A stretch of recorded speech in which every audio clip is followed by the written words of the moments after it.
Day 2, guys. There we go. And now we are public, just like we want it. I'm gonna keep my camera a bit dark for now.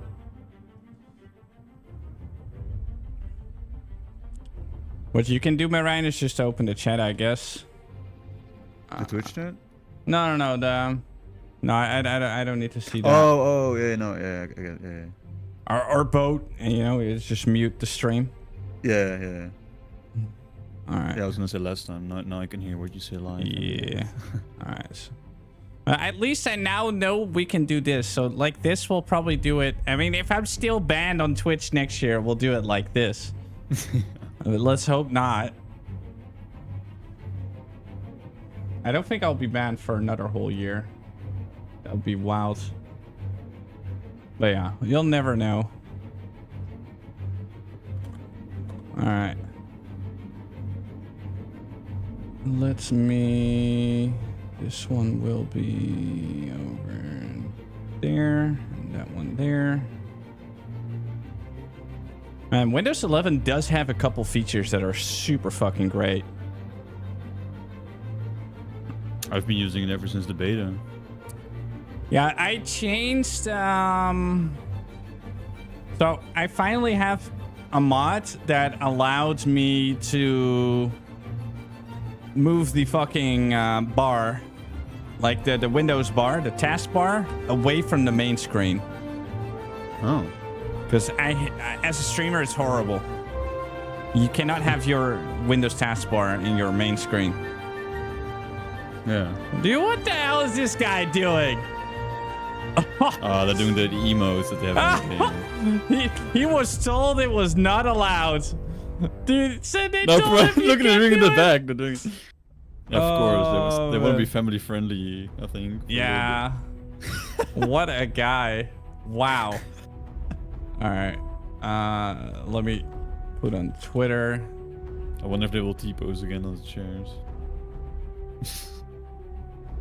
All right.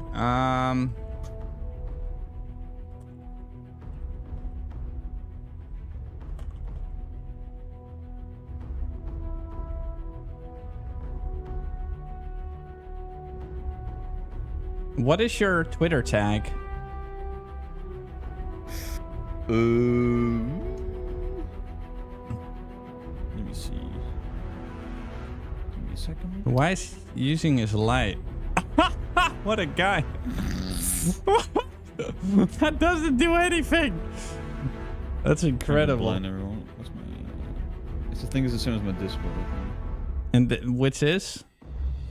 Mega Marijn. Mega Best. Marijn. Ah, there we go.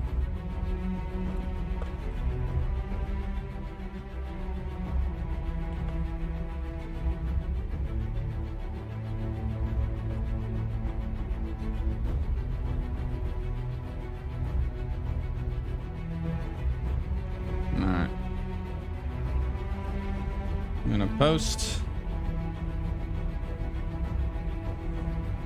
And smash a like on the tweet. That's how it works. I should really be more active again. Yeah, I actually played Star Citizen all day today. And I wasn't bored. I've been just helping random people. It was funny. Yeah, I played for a little bit as well. I saw. The Orson mission. Or the, yeah. We did the one we did yesterday as well. All right. Yeah, we cannot stream the whole thing though. Yeah, it's gonna be Yo, long. what's up, Rovio? When we see you on Twitch again? I don't know, man. I kind of hoped that I would have heard something from TwitchCon, but nothing new yet. We'll see. Hopefully this year. We don't know. Hold on, I'm gonna turn around my light.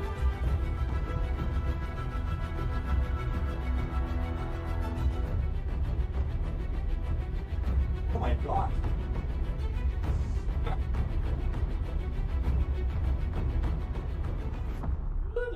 turned off.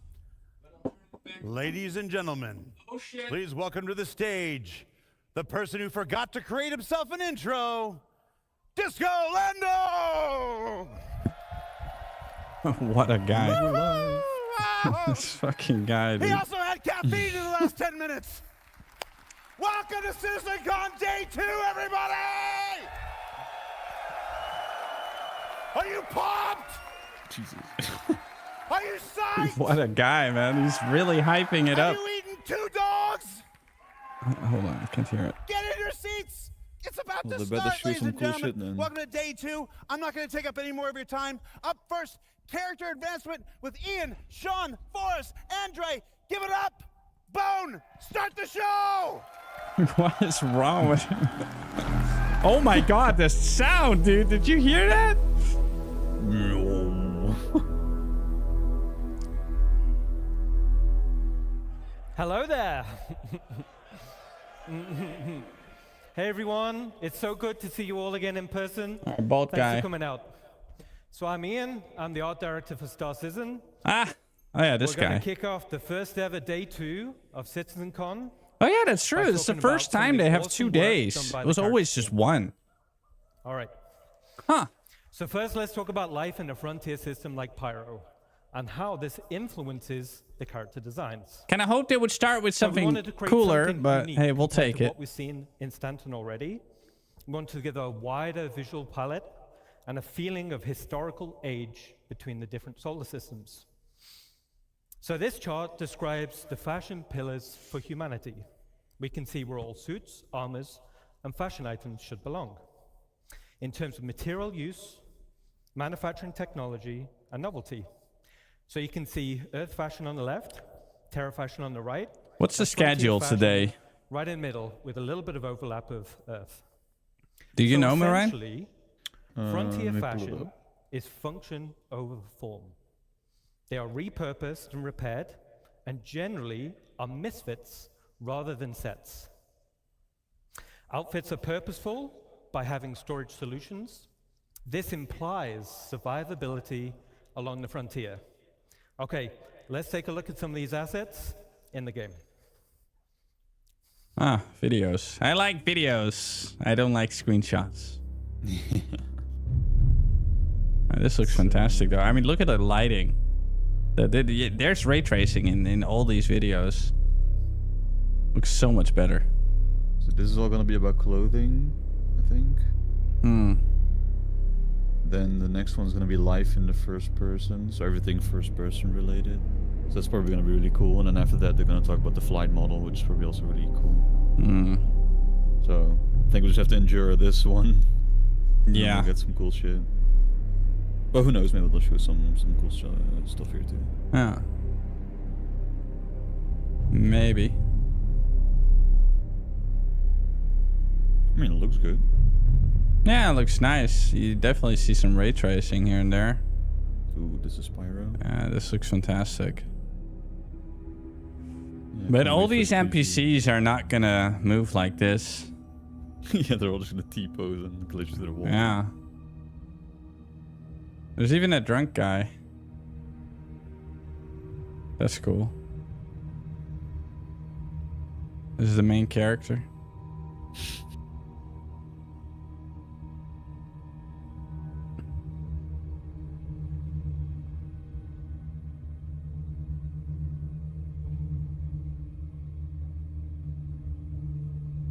Clothing.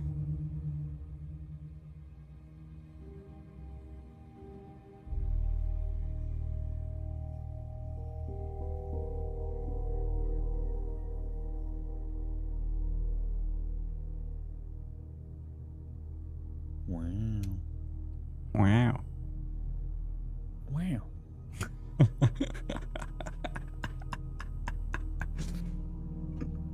Oh. Never gets old. Yeah. Wow. Wow.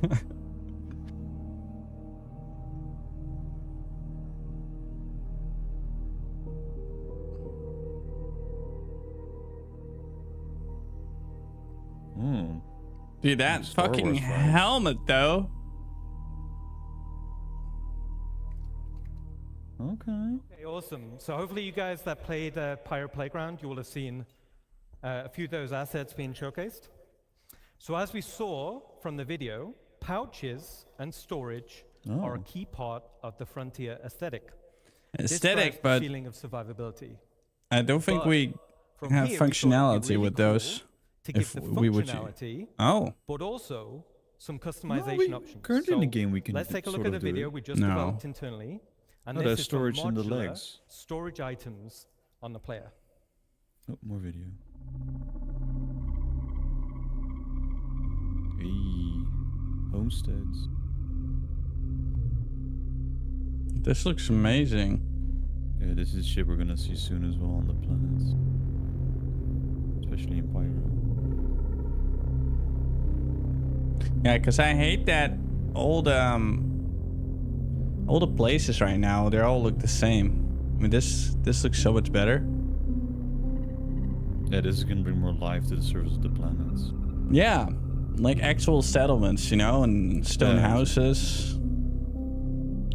Kind of Star Wars vibey. What's that planet called again with the 3 suns? The what? In Star Star Wars. Wars. Yeah, Tatooine or something. Yeah, this is what I just said, Tatooine. Oh, Tatooine, yeah, Tatooine. Or something like that. You look at all those fucking little bags all over the place. You can put a bag everywhere. Bag on the leg. Look at that. No, that looks stupid. I'm sorry. What is that? Pretty cool, right? So I think this will provide loads of customization. Oh, that's options in the hilarious. future. We're super happy about that. So we also created some extreme weather costumes for Frontier locations, and these also follow the same mismatched and repurposed design aesthetics. Incredible. Hey, Now we've also been focusing on achieving a higher visual benchmark. crazy helmet, man. So this is all driven by our It looks new weird, but LabelN yeah. V2 shader and its texture library. And we focused on more consistent wearing between 0 and 100% values. So to showcase this, let's look at a quick example asset.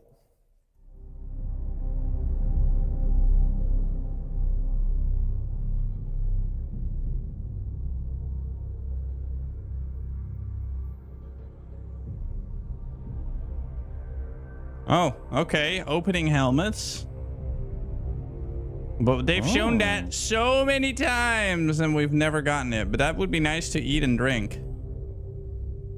Yeah, just press a button, open it quickly, and Yeah, but I never really eat or drink. All right. I always just go in a medical bed. So as we saw in the video, the insides of the helmets are looking fantastic. Now this is us getting them ready to animate with put on and take off. Okay.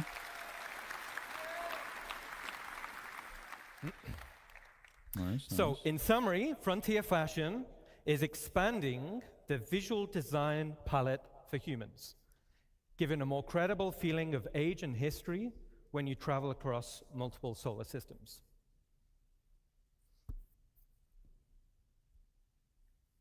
All right, now let's talk about something different. Now we're going to talk about some of the gangs in Star Citizen. So Ninetales have been one of the main gangs in the game. So far, 105 million. over 105 million have been taken out by you guys. Man, how big is that gang? Yeah, that's a large gang. So you Gang, guys have gang. been busy. Great job. All right. So it was like, all right, now we're going to need to introduce a few more factions to the game. Okay. So Looks the so first faction good. we're going to talk about is Rough and Ready. So the aesthetic of the gang was to be subtle. They're understated in terms of clothing. It's subtle. And they Yeah, almost blend into 105 their million. On closer inspection, you'll notice their tattoos. These signify rank and progression within the gang. I love stats like Let's that, take a though. look at a quick video. All right. Peanuts. Gang video. Ooh. I mean, this is some NPC roleplay, man. Gang.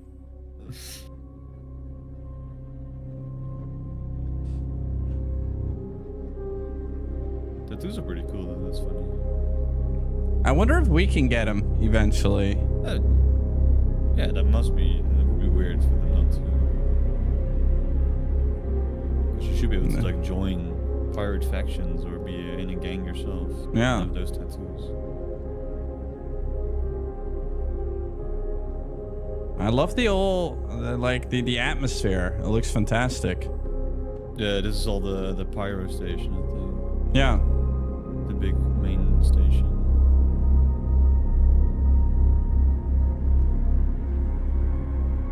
I wonder. Stream. Can you guys hear Mirando? You can, right? Hold on. I'm gonna check my own stream. See if I can hear you. Because I do have multiple audio things. Yeah, otherwise you're just talking to yourself. Yeah, that would suck. Because I thought... Oh, shit.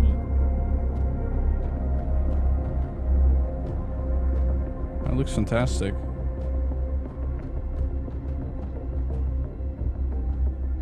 Oh yeah, I can hear you. I think.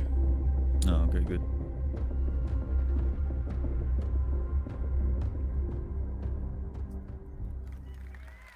No! Oh, wait, say something, Marang? Hello, hello. Test, I test. think they look Okay, absolutely thank you. fantastic. Okay. So the rough and ready can be found in some of the space stations around Pyro. Now the tattoos, like I said, No, the I tattoos can hear you. form Okay, good. progressive design. okay. Great. This illustrates the hierarchy within the gang. As a player, you'll be able to earn these tattoos Hey, well, there we go. and apply them to your character. So we can. Nice. Nice. Oh, shit. Okay, cool. The next gang we're going to talk about is Headhunters. So this gang is also located in Pyro, but offers a completely different frontier aesthetic. More of a wasteland vibe with lots of personality, and this will translate into the behavior types. Now this gang is currently in production, but let's take a quick sneak peek. I like how they're showing so much videos and don't talk all the time. I mean, the talking is nice though, but with this... Oh wow, they look cool. Oh, they're like the typical, like, no mercy, fucking, they'll kill you type of people. It looks like the creator with an edgy tattoo side. Wow, those tattoos are cool though, with this skulls. Yeah, would you get those tattoos IRL, Mirai?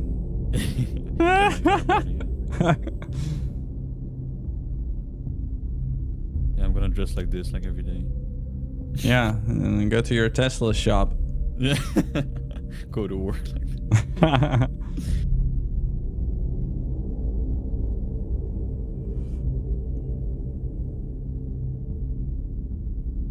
Okay.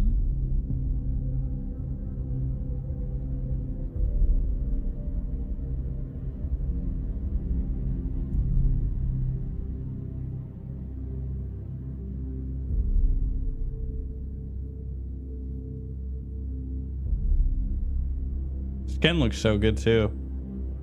Mm-hmm. Yeah.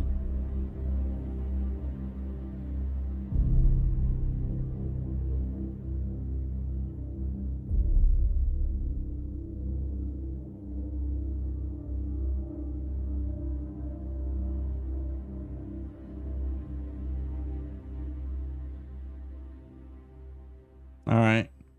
Cool. How many people are watching CitizenCon on Twitch today compared to yesterday? So cosplay competition next year. I can't wait to see what you guys come up with. All right. At the same. 28. All right. Okay. So they're looking awesome. Just a Now, tip the for last you. gang we You wanna can just talk see it at about the top is Dusters. left when you mouse over. Oh, So yeah, Dusters yeah. are a criminal gang specializing in I never mining-related used to it, crimes. so. Yeah. Now, internally, I Same, love the original sadly. Desert Nomad armor. You can see him here, right? Now, I wanted to use it as a starting point to establish the Dusters design language. So here we can see Ooh.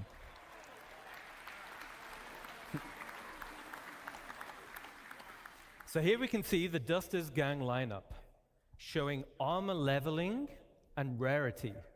So as a player, you'll have horizontal. Legendary armor looks progression. nice. This will that's define sick. your role and playstyle. Then you'll have vertical progression. This is your progression within that role and playstyle. For example, a common bounty hunter armor set will be weaker than a legendary, and as armor progresses in strength, it's harder to acquire. So harder missions, rarer drops, higher reputation. Now, as we're talking a little bit about armor sets, let's recap a little. So the goal is that players should consider which armor to equip based on the role they wish to fill and the scenario they're heading into. There will be also greater differences between the current armor types. So light, medium, and heavy, and this will be in protection and mobility. New armor categories will be combat, specialist, utility, and support. Nice, nice.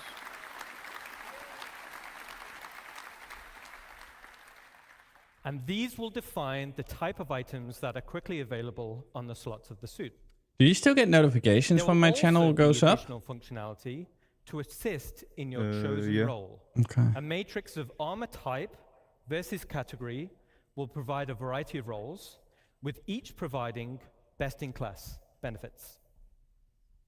There will also be hindrances to out-of-role gameplay. For example, if you're wearing a heavy armor set and you're trying to fly a little snub fighter, you'll have restricted visibility and less vehicle control. Oh. Okay. So in this scenario, like a flight suit armor type with resistance to milder G-forces would be preferred. Yeah, from notifications. Okay. Yesterday's So as we CitizenCon saw only in got Ali's 8 presentation views. yesterday, hygiene That's bizarre. simulates and tracks the accumulated effects of a character going unwashed for any length of Oh time. shit. They're going that in depth. Poor hygiene can lead to disease. Wow. Low Okay. health. No, and, we're gonna have to snarky shower in the game. comments. That's bizarre. Hygiene it's cool, decays though. no, faster no, if no, the it's cool character that they're becomes making dirty that. or wears dirty clothing or armor, and visual effects are going to be displayed on the character's We all know skin, gamers don't shower. such as blood, so- sweat, and dirt. Certain usables, such as a shower, will reset the character's hygiene and clean away all of those dirt effects. I wonder if So, the medical bet will let's do keep that clean. too. Yeah. Yeah, just a one shot all. Food hygiene. Okay, so that covers a quick recap on armor sets and hygiene. Let's get back to a video showcasing the dusters. Okay.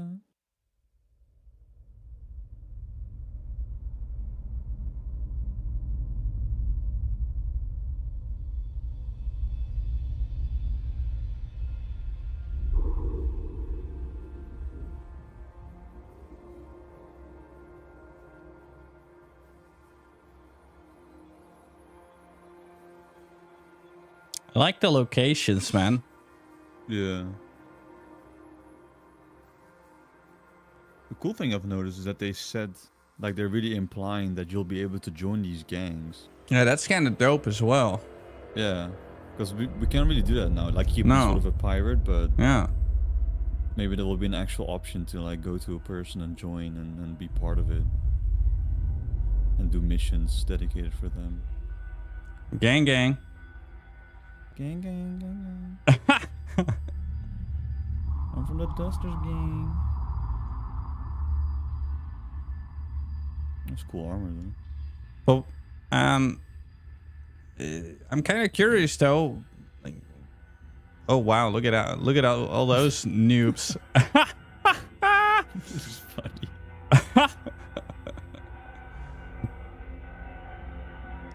Ooh. And the music.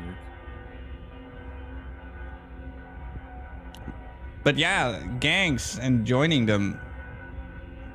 That will shake up how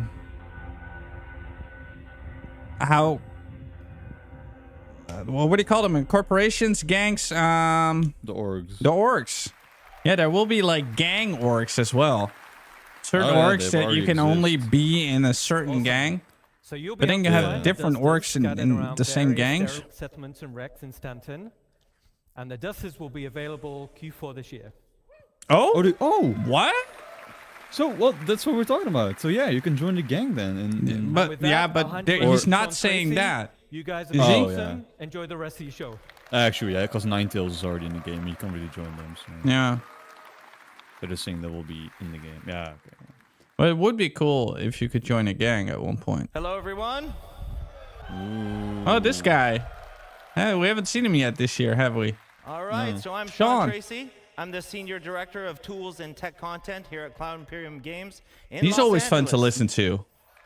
Yeah, he's gonna show some cool shit probably. So today I want to talk about Starcloth. And Starcloth was initially unveiled at a previous CitizenCon kind of in an early stage. So it's now rolled into full production, and it's used in both Squadron 42 and Star Citizen. So it's going to be seen on more and more assets like some of the great art Nice. that you just saw. So what's really cool about it is that it's unified with the physical world, whereas before it wasn't unified and was based completely on character movement. Now, it's faster than the previous cloth setups, and in the end, it just looks a whole lot better. So today, I'm going to cover some of the tech, the pipeline, and we'll see some results. He's So let's rushing get through and it. see it in action. No, that's fine. Yeah. I like how they're doing the presentation this year, man. It's good. Yeah, show a cool video, explain what you're seeing. Yeah, lots of visual stuff. That's Yeah, great. that's good. Cloth is hard. Guys have to run upstairs. Cloth they have is to crouch, they have hard. to prone. It's got to collide with the environment. Oh, it's look, very this old, guy. man. Squadron. And even more difficult, it needs to hold up in high-end Oh, cinematics. he's clipping with hands clipping. You see that? Oh yeah, it is clipping. They failed. Fuck, man, what a shit game. $600 million is still crappy. Oh look, we've seen this. This is from Squadron 42. Oh yeah, but this is like an updated version. Nice, with What clipping. the fuck? And with ray tracing.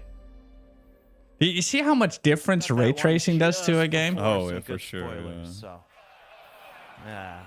All right, so how's it all work? Amazing. Well, Cloth uses two meshes, a simulation mesh or cage, and the render mesh itself. So vertex colors indicate how it's constrained to that cage, and thus the simulation. So for example, black vertex colors indicate a full constraint. Basically, it follows the skinning. White vertex colors indicate unconstrained vertices. So the movement is determined entirely by the simulation. And then we can do a blend of gray values that is used for fine transitions and blending and fall off in between the fully skinned and fully simulated assets. So in the end, these meshes are sent to the engine where we bind the cage to the render mesh, and then tech artists can leverage some of the runtime tools. You can see up on the image that the sim cage mesh has about 5,000 triangles, whereas the actual render mesh is about 45,000 triangles. So it's obviously much more efficient to simulate the sim cage mesh versus just the render mesh itself. Oh, look at So part lots of of the balls. technology is the runtime iteration support, which you can see in the image above me here. That's with all the red spheres. Here we're actually painting the collision radius of every single one of the vertices, and it allows us to fine-tune the simulation without having to add arbitrary collision meshes, though we can. Nice. We paint a variety of properties. I like Some the of these hood. other properties are mass or displacement. In the top right, you can see an example of the old legacy implementation using pendulums. And this uses joint chains and collisions, but assets with multiple layers like the one that you can see there, or ones like skirts or gowns, they were really, really difficult to do with pendulum simulation, but they are solved with Starcloth. So I mentioned it's completely unified with the physical Star world. Citizen is a And tech what that really company. means is that wind, impacts, object Basically. Changing thruster everything. backwash, all these kind of things actually react. Yeah. It does or the feel like cloth they're reacts trying to these sell things, their and their so much engine. more. So it's not just character movement. Well, kinda, Now, yeah. it's a hyper-efficient simulation. But I and don't it's think they're several orders selling of it. magnitude faster than the Maybe. legacy Maybe they are. implementation I mean, that we maybe used not now, before. but It Yeah. has a lot of easy especially to showing what control they showed parameters for yesterday. tech art, which are compression, stretching, and bending. So as mentioned yesterday by Chris Rain, our senior lead physics programmer, we support soft body tapered capsules, which are twice as fast as our ragdoll capsules. It's also key to solving one of the most important aspects of plausible cloth simulation, and that's mitigating the tunneling or the clipping that happens through a character. So it's very, very difficult to solve with pendulums. So with all this tech in mind, we can do really complicated assets like the Duster and the one I want to show you now.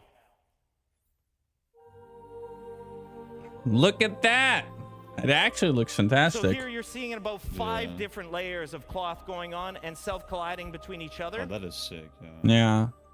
Look at the hood, like responding to the thing below, way in the wind. Yeah. It's reacting to the planet wind, which is always changing. Yeah, that's nice. On the front, there's a big leather apron. Oh, so this wow. one's actually a lot heavier, and it moves a lot differently than the cloth on the back. Looks It's being a funky. little bit wonky, but it's cool. It's cool, but like,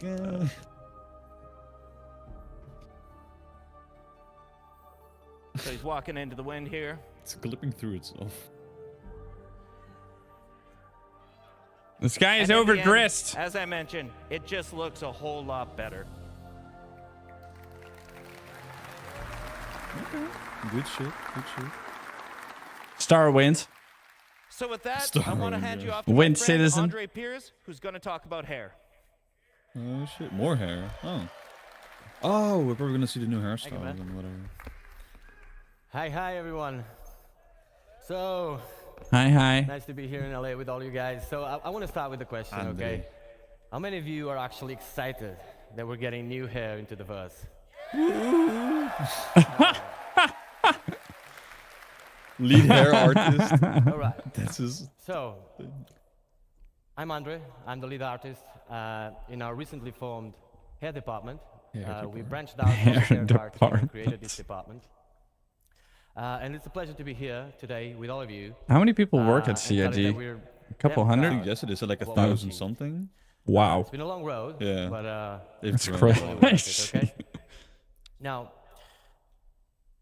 we're going to start by just looking at the most impactful changes that we have in our workflow, okay? Bit of a technicality part. Then you're going to get to look at the benchmark assets we have created, okay? And from there, we're going to take a glimpse into the future of what hair could Special be announcement, with a more diverse hairstyle, where we're trying to run away a little bit from the military look that was driven mostly by what Squadron 42 was, so because we did a lot of work for that as well. And yeah, from there, as a last note, I'll have a special announcement for you guys, okay? Don't want to spoil it, but you stick around, you're going to love what we have, okay? So, Hope first thing I so. want to touch note, very simply, okay? That's cool looking hair though. Oh, that looks way hard. better. Yeah. It's really hard.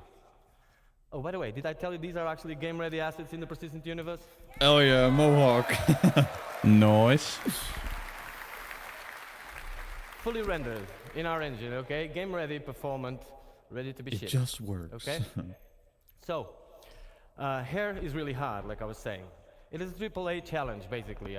You see games that get it, games that don't. Some of them get it more or less.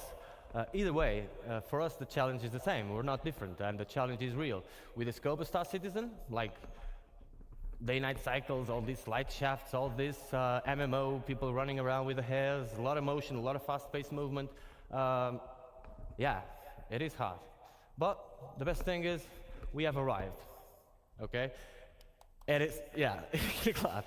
It is, it doesn't end here. So okay? random. Yeah. Random clapping. It does not end here, okay? It's the nature of CIG. We just keep pushing the boundaries. But never really stop like I said, marketing. we're really proud of what we're showing you here today. So let's dive in what we made all this possible, okay? On a high note, on a high level, basically, a successful hair requires 3 fundamental elements, okay? There's the texture, there's the placement, and there's also the shader. If one of these elements fails, all of them do. Okay, so it's basically, you can have a great texture, great placement. If your shader is wrong, no go, really.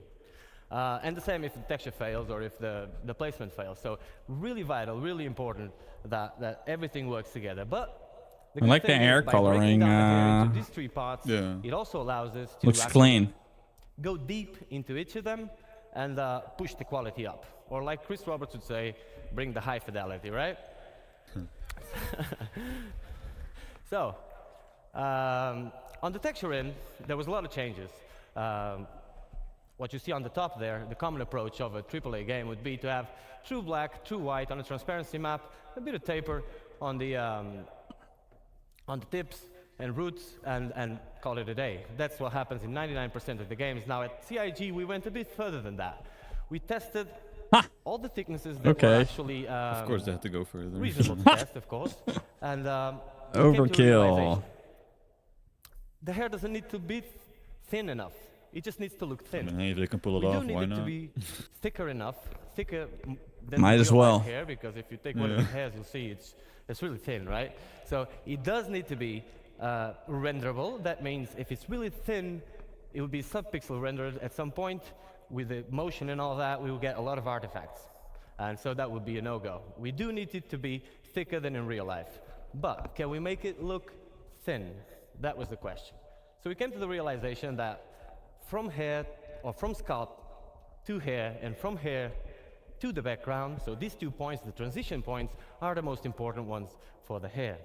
So we aggressively tapered the tips, which is what you see over there, and added a gradient to it. So no longer true black and true white. Now, this is a lot of technicality. You will see practical examples of this, but that allowed us to have smooth transitions and basically achieve the result we expected. On the placement side, we came up with hair libraries, basically. Now, Look at that all the way to the right. I could be here all day talking about hair libraries, okay? Because I'm a very technical person, and if you see me around the venue, feel free, I'm Andre. You can just come and talk to me about this. I'm not going to bother you all that for 1 hour about Tell me this, more about hair. I'm going to give you a very quick example that you all can relate. Show me So, your hair. Imagine in real life, you have a construction business, and you could make one wall, one roof, one floor, and one window. You make it all work together, and from there, you're not only building your house, you're actually building the whole town. And then This is by far the best state, and CitizenCon then so far eventually with the old Oh, universe, 100%, yeah. right? everything. That's what air libraries are. No, not Obviously, just the result, if you the could do that, topics, but it would be much cheaper, much faster. the production and quality. above all, Yeah, they're you actually wouldn't have a showing fruit the salad of stuff assets, which was what we had in more. the hair. Like, instead of just not talking too about long it, it's ago. like, this Yeah. is By it fruit salad, I in-game, this is mean what it looks several like. artists working through the years, each one of them applying their own workflow. Everybody's at different levels of quality, of course, different minds, different ways of seeing the same problem. So, at the end of the day, fruit salad, right? And we wanted uniform quality. So for that, air libraries are a great solution. We also decreased the time of production of hairs. So, it was taking us 20 to 40 days to create one hairstyle per artist, okay? Huh. Right now, it's going for What? like 3 to 5, 7 days per hairstyle, which is wow. a great Hairstyle. news, okay? So yeah, that was a major achievement. Imagine working 80 fucking days on a hairstyle. Cool. So hair libraries are just a Crazy. thing. We love it. It's not just picking up a texture and putting it there. If you do that, like you need to actually see the scope. Gladly, we have some of the best artists in the world on hair working with us, so we managed to achieve this at the scope that we wanted. Now, on the shader side, there was plenty of changes as well. Some of them are very techy, very, very cool as well. I'm going to run through fast through some of them so you guys can understand the scope of what we're dealing with.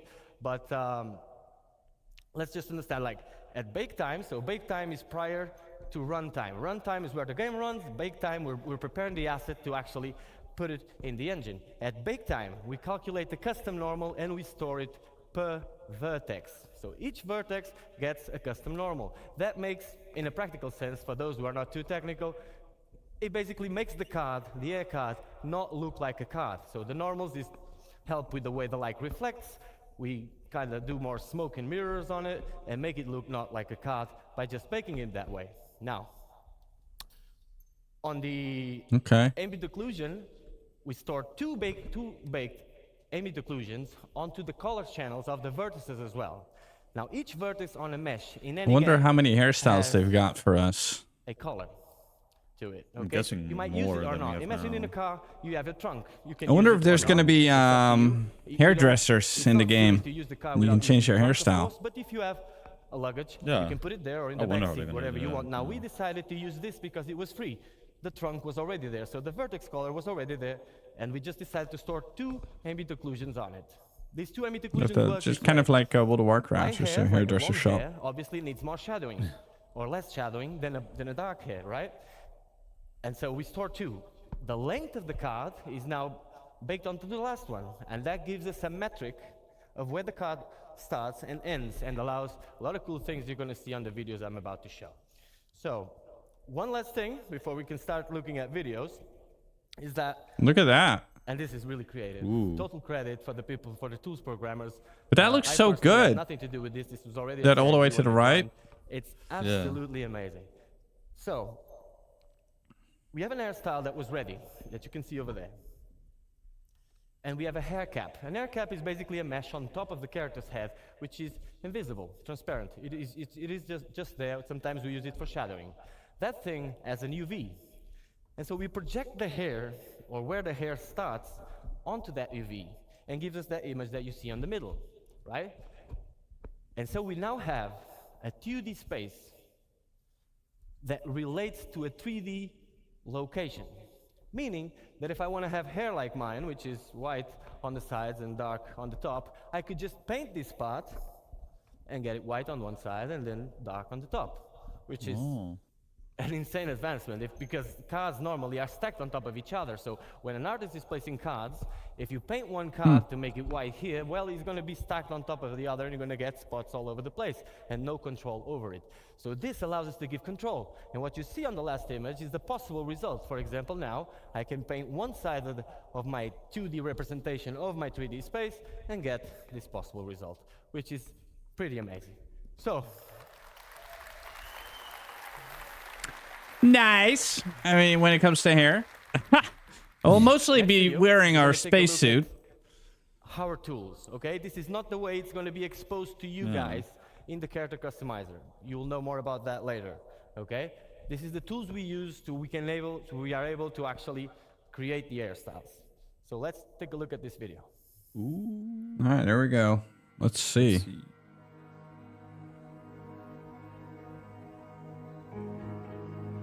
Look at the color.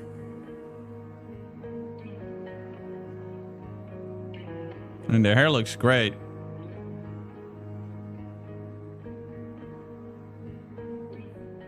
You have the full range, so you can go for full white. These are melanin ranges, so realistic ranges. Fully white up to black. I'm probably gonna show color now. Yeah. Obviously, you can go redhead as well.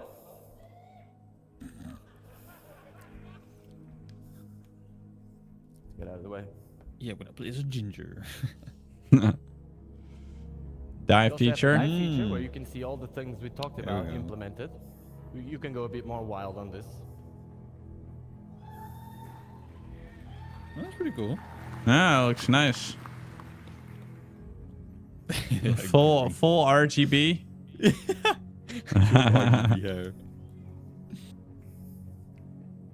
It's like that Razor April Fool's thing. But why do they show this from the side? Oh, I guess you see more hair that way. Yeah, I don't think. Yeah. This is nice. Yeah, this is. So Yeah, you- the tips. Yeah, that's cool. It's pretty sick, I think. Like, that's pretty insane. And this is why important the length of the card is stored in those vertexes. And obviously you can fade it as well as much as you do. So all the possible combinations between the realistic melanin ranges and the dye layer, okay? Ooh. This is how the occlusion is working, so you can see these shadowings creating more negative spaces, more structure to the hair. And if you look at the temporal line here, you can see how this pixel depth set helps us with the transitions as well. Cool. Nice. Okay. By the way, did I tell you these are actually game-ready assets, ready to go to the PU? Ooh. Yo, what's up, Quinko? Look at this hair. So next now that update, we we'll understand a get bit this, better 322 how the approval. hair is working. That's why the boring part. Like I that say with can everything they before, say, you I can believe examine it when I these, see it. these images with a bit more of an Very informed true, very opinion. true. That is basically the example. Now, that's all very exciting, but Nah, we wanna man, show you sadly hairstyles not. that are actually in Star No more real live and streams working. for me, ever. So that's the video we're going to take a look next, okay? Oh. Look at that, dude. The hair looks fantastic. Yeah, Okay, it's way that- better than the flat brown stuff we have now. Dude, look at this. That looks, dude. Almost real, man. It looks incredible. Yeah, this looks sick. But I mean, you'll never see it because you'll always be wearing a spacesuit. But dude, this hair. Yeah, those are the good days, man. But I do think eventually I'll get my Twitch back, bro. We'll see. But appreciate you stopping by on my humble little tiny ass stream that I have these days. Oh, dude, these haircuts, man. They look so real. This probably the best hair I've seen in video games so far. Yeah, I think that's why they're saying this in the presentation, that this is like pretty new stuff that is never really done before. Yeah, this is incredible hair. That looks sick. That looks so good.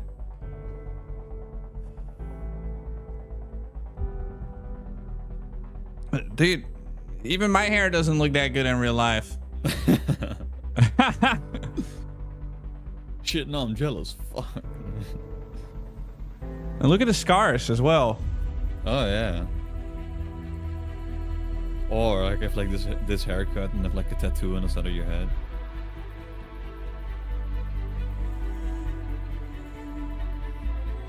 But you can see that we're getting scars now. And look, kawaii. Oh, we've had this one before, I think, but now No. it's better. Not like this. It's like Cortana hairstyle from Halo. Yeah. I really like this hairstyle though. Looks nice. Oh. What the okay. Yeah, I'm shopping for hairstyles right now, man. Yeah, gonna pick one and that's what I'm gonna go for the rest of my life.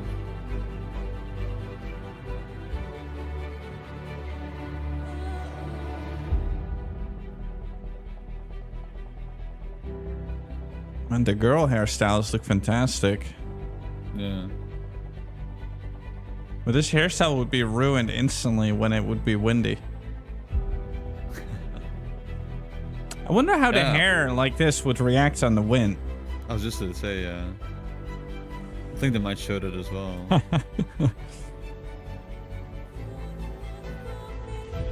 They all look like fashion models now, man. The Most perfect sculptured hair. this guy looks like a crazy professor or something. Yeah, that has like some really good hair day. This looks incredible as well. Also the shine on the hair. Yeah. I think it's like fully ray tracing. Yeah, that's good. That's nice. Some good shit.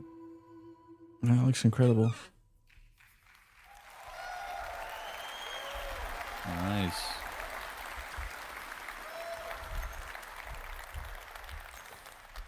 Great, guys. So I can see by your feedback that you really enjoyed the dye, so I'm going to try and direct things that way next time. Pretty cool. Okay, yeah, these are game-ready assets as well. Now, like I promised you, we're trying to make this diverse and get away a little bit from this type of hairstyles you just see now, which is a bit more military. And for that, we'll have the next video. Now, Ooh. it's important for you to understand if there's any 3D artists, character artists, air artists out there, you will know. Some of the hairstyles you're going to see next are some of the hardest things you can do in hair for games. In a practical sense, if you can do what is going to be shown next and render it at 60 frames per second on an MMO, you can do pretty much anything. Okay? Big claims.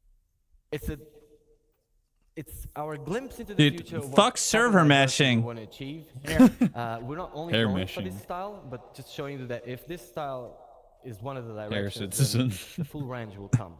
I hope Star you- hair. Star hair. I mean, Scar's star hair. Okay.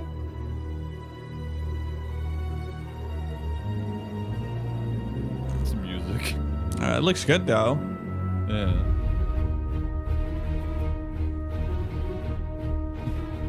You see the little hairs peeking out here and there. Yeah, the details. Otherwise, it looks too. Oh, wow, okay. Yeah, that looks really good. Yeah, especially for people who have this hair and like want to use that in the game. Wow, yeah. That is sick. What the actual fuck?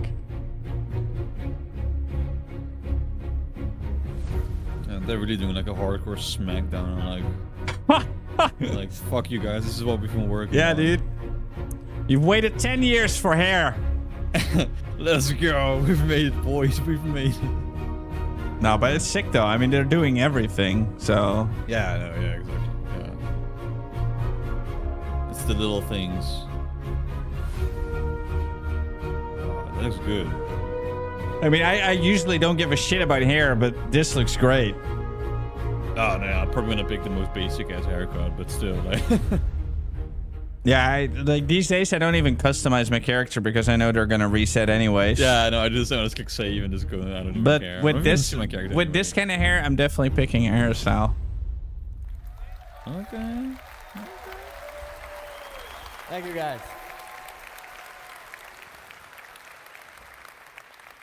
So yeah, like I've been saying, these pictures you see here, they are all rendered as you've seen in real time, depending on Look at the the pink hair. but there is no Hell tricks yeah. here. Yo, This is Julian. actually how it looks. Good day, man. And that's why we're really proud. Like I said, it doesn't end up here, okay? We're pushing this forward. This is just to replace the stuff that was there. I'm pretty sure you guys were tired. Nobody at CIG was happy with what we had. I can assure you that. Yeah. Especially as an artist, right? So, but we finally arrived. I wonder how much AI they You use know to this, make stuff these days. What does this mean in a practical I sense think for they're you guys? definitely It's, utilizing a it. question you may have. Crazy not Yeah. to. Well, let me tell you really fast. Use ChatGPT for the coding. We made over 75 hairstyles since like 6 months ago. In The last game 6 is months, written we by made 75 ChatGPT. hairstyles. That is a lot. That was Server possible with all meshing the changes we ChatGPT. made. Just ask ChatGPT make a server meshing coding for me, please. That is a great achievement. Now, we cannot hand them all to you right now. It's very simple. It's very simple. It doesn't end up here at the artist end, okay? After this, there's a tech art pass where they need to skin it. They need to make it work with hats, with goggles, with everything that needs to work, right? So it just takes, it's a process that takes time, but we wanted to have a certain amount, a quantity that would be enough to replace all the stuff that it's there, give you enough variety for you to start, Yeah. and that's what we're gonna see next. Now, it also tells you when are you getting it. So, Ooh. as a last note, I'll leave you with this A when? video, From and a next, CIG? Forrest will come here to Okay. talk about it. So this is the special let's take a look at announcement. this, guys. Oh, so this is what we're getting. Getting into Okay. the PU. When? I'm doing the bottom right one. You said in the PU, but when? I like the middle bottom one. Oh, but these are great. The middle bottom girl hairstyle is also nice. Oh yeah, bottom left. Wait, why was this thing? Oh. Major hair updates. Q4. Oh, Q4. Well, there we go. So Nice. that's 3.22 Before the year then. ends, Yeah, dude, you're gonna get to enjoy 322 this is going to be hairstyle. Pleasure to huge. be here with you today, guys. And Yeah, see this is you in gonna. the Yeah, bus. exactly. I wonder what else is gonna be in that. Oh, update maybe then. that's already. Maybe they're talking about the pyro.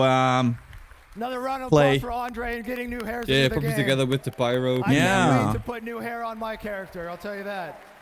And for Ian and his I've never awesome seen this guy character team before. and the amazing characters they showed us. Lots earlier. of tattoos. Absolutely fantastic. His entire We're gonna run through arms. this, We don't have a lot of time. I'm going to talk to you about character heads. We've talked about hair.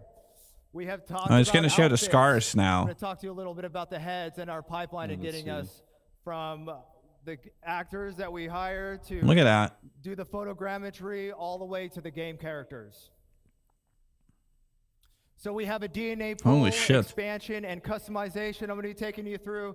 We made a data-driven pipeline for adding new heads. 60 so what new is a heads? DNA pool? DNA pool is just a bunch of heads that we Holy put in the smokes. game. That way you can modify Dude, the that ears, is- the nose, the chin, the mouth, and you can can have so interpolate many between all the choices on it. different heads. Dude, we're A gonna have DNA such pool. fun We customization want now. to I expand hated the pool current and allow for customization. more selection but it and was a range. begin. So we scanned 60 like the new Bethesda heads games. Like Yeah. for our DNA pool. 60 new heads. But better. Yeah, I would say probably better. Like yeah. Dark Them Souls. internally. Have you We seen also Elden added Ring customizable customizations? Facial No, features, it's also skin insane. tones, It's insane. complexion, People can make makeup layer any- on top. anyone. Revisited the eyes. These characters look new and they look great. This looks great. 60 new DNA pools. All right. So our current pool, there's the 18 heads right there. But that wasn't enough. We need more. That is our new pool. Damn. Oh my god, look at that. Really big guy right here. Fantastic. Very exciting. Right now in the PU, when you're playing, see that center row? You get 9 females and 9 males. And now we're going to be getting all these characters. Look at an old Asian guy as well. Squadron and the Fantastic. persistent universe. Oh my How'd we do goodness. it? Well, we partnered with Clear Angle over in Pinewood, London. And they have this thing called the Clear Angle Dorothy scanner. The scanner improvements allows us to get shoots done in 4 weeks of sessions. That's wild. Custom coded flash that just kind of does it automatically. All Just works. calibrated in seconds. To give you an idea, our old process for doing this took hours to calibrate. This thing does it in seconds. Oh, Talk wow. about state of the art. That's ridiculous. Average of 4 scan actors per day now. We used to be doing 1. What this means to you is we can get you characters faster. We can get you new heads faster. Polarized image data resulted in a CIG perspective- likes to give head. Those are awesome texture maps that we could put on the head. That way we can render them, make them look really good. Photogrammetry captured in raw images at 8K texture map resolutions. Wow. Hyper Wow. accurate scan results. Go play it, man. Do the wow. Wow. Now, close your eyes if you're a little sensitive to light. Oh, shit. Holy shit. All This is right. the process Epilepsy we use warning. to get the pictures, Epilepsy to build the warning. photogrammetry, to calibrate the cameras. That's insane. All right, they're doing it again. They should have put a warning though, especially Yeah, when that's you kind of yeah. some All right. poor people at home. So there we got some characters That here on nose, the though. screen. Those are all built using all these things that I briefly mentioned. I want to talk to you a little bit about skin tone though. Skin tone's tricky. The skin tone on the Because left. We want to apply it. We want to be able to customize it. We want you to have the ability to do whatever you want. So what you see is some really weird looking characters. We see a head with some yellow. Yellow's good in this case. What we're trying to do is we're trying to find the average skin color. Once we find the average skin color, we can figure out what that skin tone is, and then we can apply it. The blue means it's further away from the average skin tone. So when you apply your skin tone, it has less influence, keeping those high details, keeping the color, the blemishes, the imperfections. That middle one, that whitehead, that's where we get once we've extracted the data. It's now ready to apply the skin tone, which you see at the end. He's gonna talk about scars as well for sure. Yeah.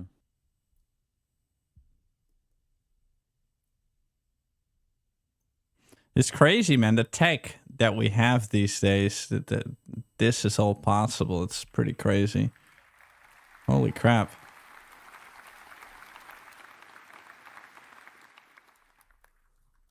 All right. It would be here's cool to a have little your more own detail head what in I'm that game. talking about. We knew that we were You can gonna play get a like pool for yourself. these heads, this pool of Literally. all these different awesome You shapes, just sign yourself up for that noses, shit. ears, lips. But now, with what we're doing currently, you can see that we have calibrated all of our source photos of our actors. And with that, we could figure out exactly what they're supposed to look like. And then once I extract and do the average thing, I'm able to get a value. And that value translates into a skin tone. And that skin tone translates into a chart that you can customize your character with. And what's great about this is as we grow our pool and we get more heads, we get more skin tones. So our skin tones aren't based on, you know, whatever it should be. What should it be? What does it look like? These are real data. These are real data That's pretty sweet. I like that. Incredible clear angle scans. But I hope they can also give us like silly skin tones. By our staff. Like And the pure skin white. tone will grow along with our head data and along with our heads. But I'm not sure if they want that because they do want kind of realism somewhat. But this looks great. And now here's another look. Oh, wow. Oh, Here's left a couple guy. more characters that I put together with this stuff. Mustache man. And here's what's great about that. I did that with our brand new character creator, character customizer for Squadron 42. This one looks good. But there will be Every head you makeup as see in well. here, Oh, which yeah. will also be applied to the persistent universe, so all heads are in the verse.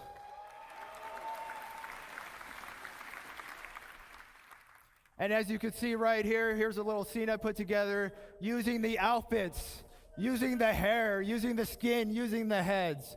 And I did that all with the new character creator. And here to show you that, if the live demo of the character creator, I'm gonna bring back my good friend Sean Tracy. Man, this guy. He can present. Awesome. Okay. All right, so what's this all mean to you They're guys? definitely buddies. Let's show ya. Oh, they're gonna demo the creation. Time for live demo. Ooh. Nice. All right. So, I want to welcome Oh my you god. to the Squeaky noises. Biotic Did you hear Core that? Oh my god. Yeah. Calliope machine. Oh, what is? Whoa. What is this? All right. So here you can see we've got the. Oh. Oh. I'm getting feedback. Yeah. You can see we've got two body types that I can select from at any point in time. Ugh, So we're the going to start feedback in right though. away.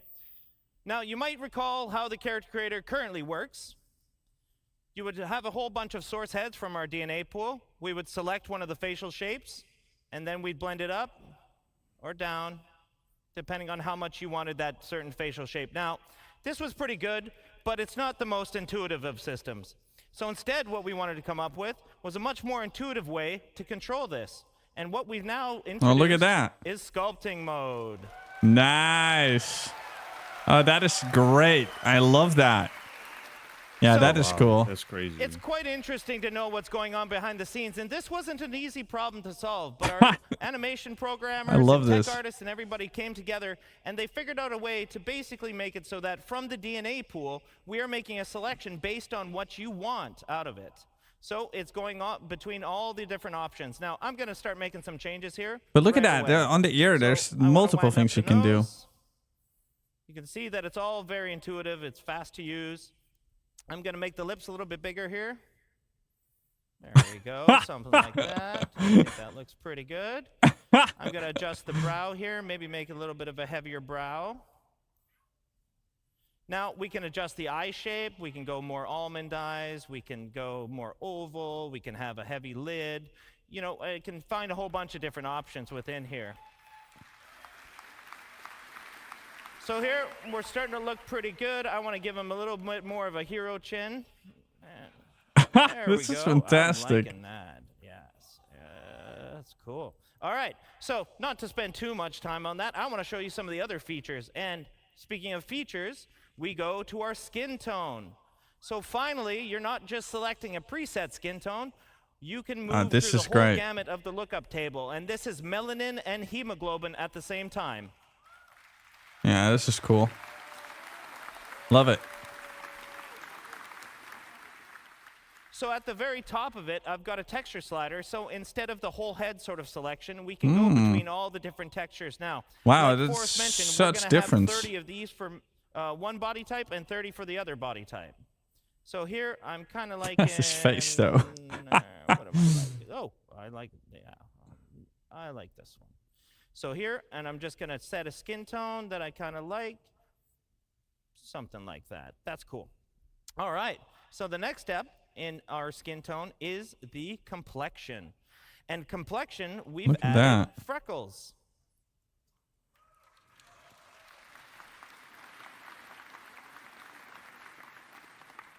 So here I'm just blending in and I'm blending out the amount of freckles. Now I've cranked it all the way to the top just so you guys can see it. But for my character here, I'm going to keep it kind of subtle. But this is smart though, because this way it's really hard to make the same character We've twice. also got sunspots. So Now, you'll this have is, really you know, a unique little more looking weathered characters. skin. We'll give this sort of look. And we've got a whole bunch of different blemish masks planned for you guys. Whether that's sunspots or liver spots or anything to that effect. Now, I'm going to give this guy kind of a weathered look because I think the skin tone looks pretty cool like that.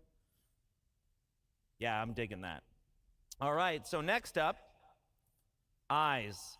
So no longer do we have the green and the brown. I love it. The full selection. You've got a full RGB chart of what you want to select. So if you want to have bright green eyes, if you want to have hazel eyes, if That's you want to have blue this is eyes, super if cool. you want to have any of these eyes.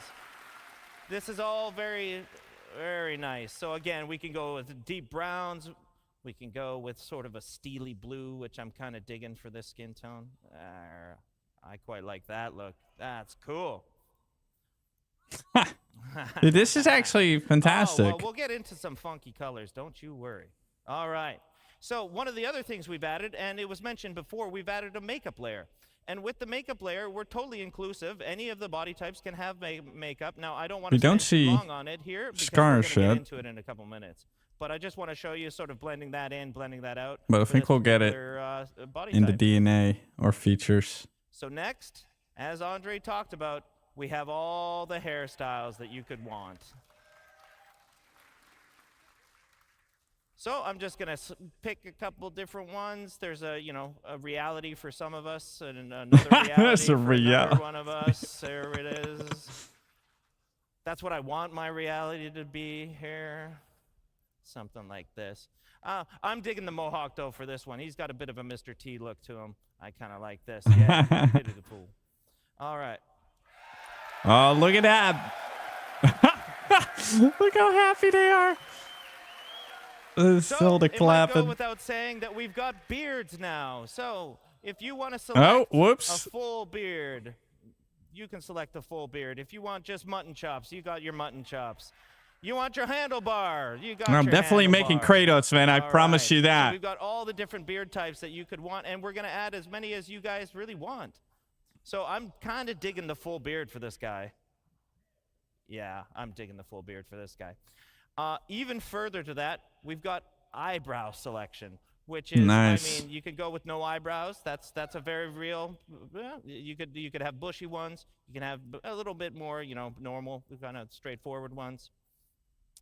But it was mentioned before during the hair and with Forrest's discussion that we've got the hair dye. Look at this, dude. So with the hair dye, you can affect all the hair at once. And right now, I've got all selected. So I can go through the gamut of all the different hair melanin that you can set. That's pretty sick. That's really I'm just going great. to darken it up a little bit. And if I wanted to dye the facial hair, I could just dye the facial hair all by itself. Setting a dye color here. Something like that. But in the end, I'm really digging the jet black on this particular one.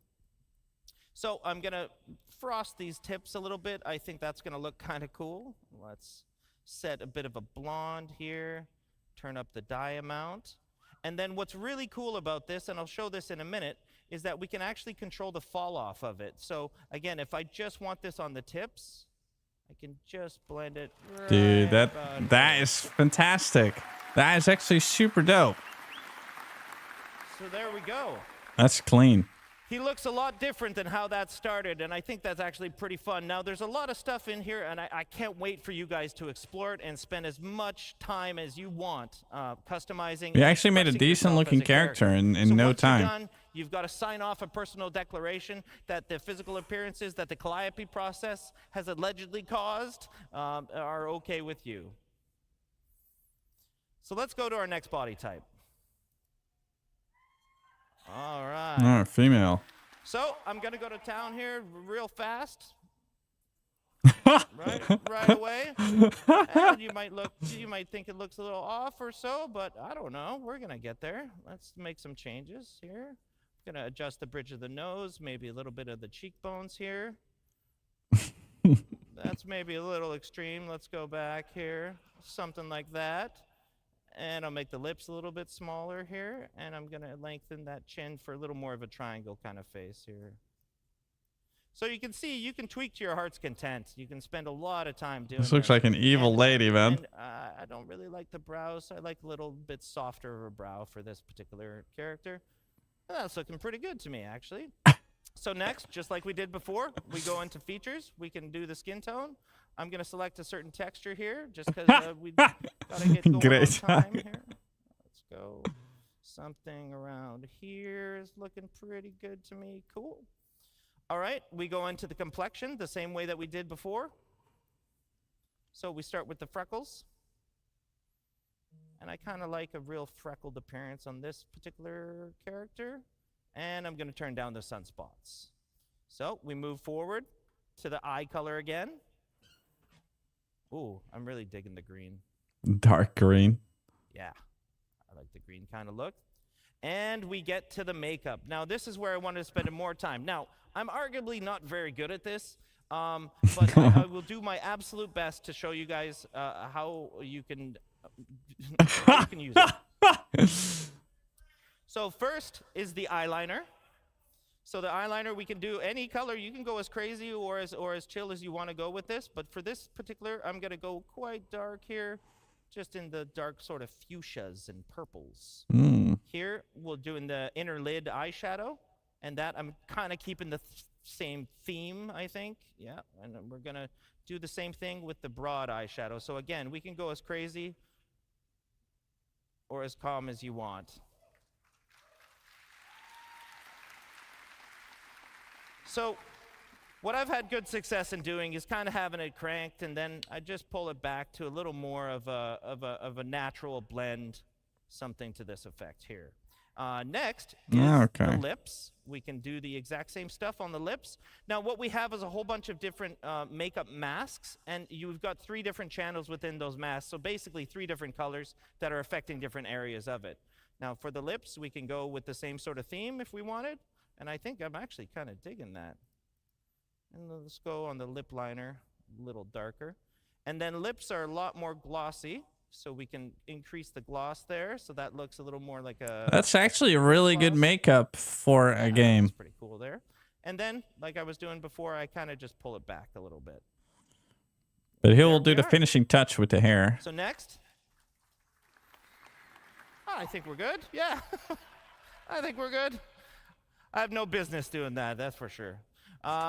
Same thing on the hair. Again, we've got a whole bunch of different hairstyles. These will all be shared between the 2 body types, but for this particular demo, we've got the ponytail, we've got the slick back kind of look.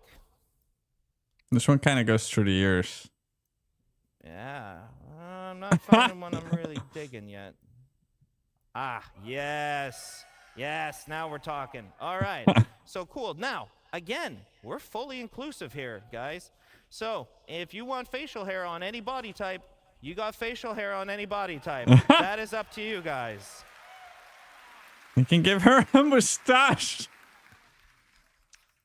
So on the eyebrows, I'm just going to leave them because we can't really see them anyways. But for the hair, I really like dyeing this hair. Man, he missed an opportunity to actually show it. In the darker range. That would have been great. Down. I like the nice jet black. Look at the makeup bounce out. That looks cool. I'm going to turn up the dye, though, and I'm going to try to carry my same theme forward here. There we go. And then I'm going to give it a bit of a fall off, as we can do, so it's just on the tip. Nice, dude. That is great. So let's see that in action. That actually looks fantastic. Look at that. Yeah. All right.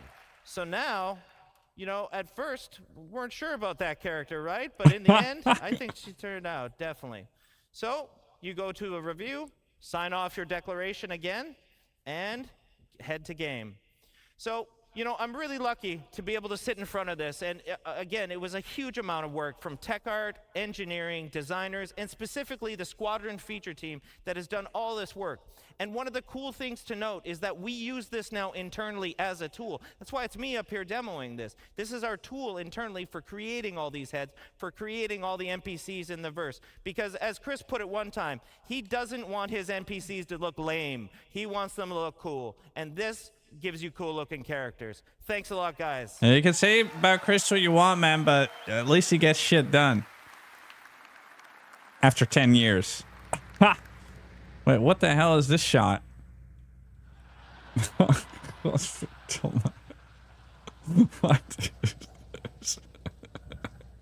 It works. All right, we're Oh behind my on schedule. goodness. So let's welcome the Life in the First Person crew. Take it away. I'll be here. I'm busy. This is so wrong.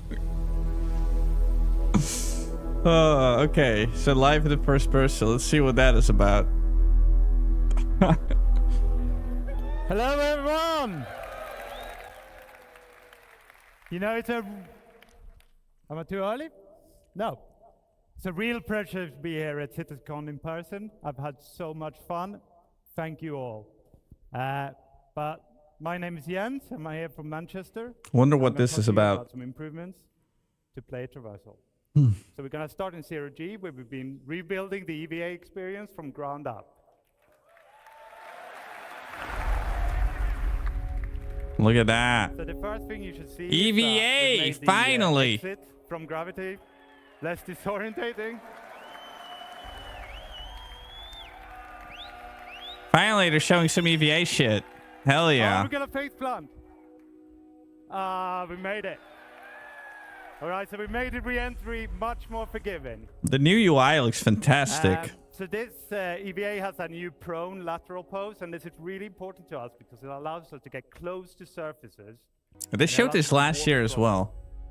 So we can see that in this video here.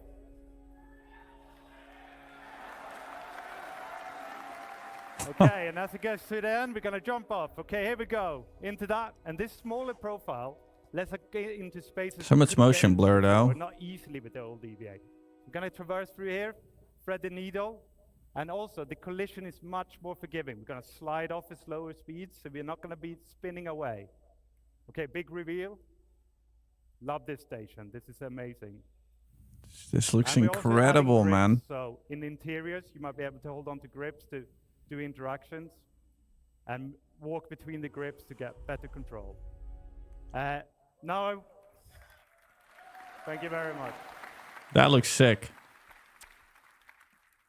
So now prone has long been a problem motion set for us, right? But taking these EVA posing solutions we saw, we can now rotate around the camera without any lateral translation. So we're not rotating around the hips anymore. And it allows you to aim much better. We're also not moving the body, so we don't need to worry about the external collisions anymore. Look at We're that. not going to get pushed around. I mean, there's some clipping, but who cares, man? It looks fantastic. It kind of goes through your head. Of course, prone isn't all about looking around. We want to traverse as well. So we're going to head down this Wait, is bend. this all blood? And here we put in a new collision. Oh, no, it's This rust. is all about letting you have control in narrow, small Looks spaces. bloody, though. Smaller than this. We're going to be able to push around the corners. We're going to go. Looks run like a side horror to side, game. And we're going to be able to reliably go up Spooky. and down slopes. And this is where prone led the way. So we then took this and we put it into the EVA. So if I turn off gravity here, which I'm not going to do, but if I did, the EVA would have been able to traverse the exact same place. And by having these motion sets so similar, we can exchange success between them. And that could then be done to other horizontal sets, like prone light sets, for example, like the water world showed it yesterday. We might be able to take you swimming there one day. So. That's crazy. Okay, we're gonna move from the horizontal to the vertical. So with ladders, we put in some new subtle and significant improvements. So we got midpoint markups that lets you enter the ladder as anywhere. Nice. We're gonna let you look around so you can do 360s. We're going to let you lean on the ladders so that you can avoid obstacles or peek around corners. And this all got a full new animation. This is an set. It insane looks game. amazing, especially with all this beautiful star cloth. You know, you got both the hood and the cape there. It looks amazing. Okay, so with combat, we wanted to add more speed to the encounters. So what we've done is we've removed the weapon penalty, so you can move at the same speed with and without the weapon out. We've reduced the inertia, so you're going to be able to push up to your desired speed faster. And this is already in 320 and 321, and we got more things like this to come. Sliding. Right, so I didn't just want to talk about improvements. I've hinted at swimming, but I'm going to show you a different feature, right? So sliding. So with the power slide, you inject a burst of speed. This doesn't just take you from A to B faster. You're going to have a reduced profile. You become a smaller target. It doesn't come for free. You know, you're sprinting, so that's going to cost you stamina. You're sliding, that's going to add some stamina cost. And when I do it back to back like this, my heart rate is just pumping, pumping, pumping, right? So you got to be a bit careful. You can't just slide your whole way from the hubs to the spaceport. Okay, so another thing that is really important to us is that with the slide, it's a short duration, but we want interactivity as soon as possible. And that's true for all our motion sets. We're going to go through all of them and give you interactivity. So with the slide, we want you to be able to aim around as soon as possible. The moment you hit the ground, you're going to be able to aim around, all right? And the direction is locked, so if I was to slide from one end of the stage to the other, I would be sliding this way. You can shoot and slide. Way, right? Look at you guys, hey. It's like shooting during a slide just now. I can hip fire, and as I come out in the exit, I can ADS, I can lean, I could go back to sprint right away, so I could do back-to-back slides, like we saw in the last video. Okay, so moving beyond traversal, just to finish this section, I want to talk about new hazard. Now, you saw this yesterday in the UI demo. I lost my phone. Bone, can you press the button? That's it. You pressed the button. Okay, radiation, right. So radiation, for that, it's a new addition to this active status system. And we need to look at the bottom left here. So in the middle, you got the amount of radiation that being pushed on your body. If you have a directional source, it's based on your body surface. Oh, look at that, man. Distance to that source. So by going behind the cover here, I can completely cut off all the radiation. So I can use that. And then on the left, we have an icon that has a shield around it. Now, that shield works in two ways. Right? First of all, it comes from your outfit. So depending on what you're wearing, you're going to have a better or less accurate shield, right? It has a threshold. As long as your radiation doesn't exceed the threshold, the shield will hold true. It'll scrub all the radiation off, and you can stay there as long as you like. I like how the screen changes color and everything. When the radiation gets higher, the shield will peel off. And, you know, the radiation sickness kicks in right at the end of the video here. So it's higher RAM. My health just deteriorates super, super quick. Oh, wow. So, yeah, that's not great.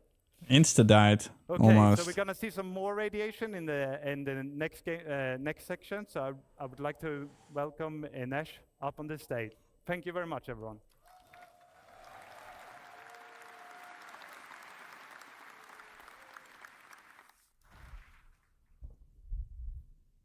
Why are we showing that?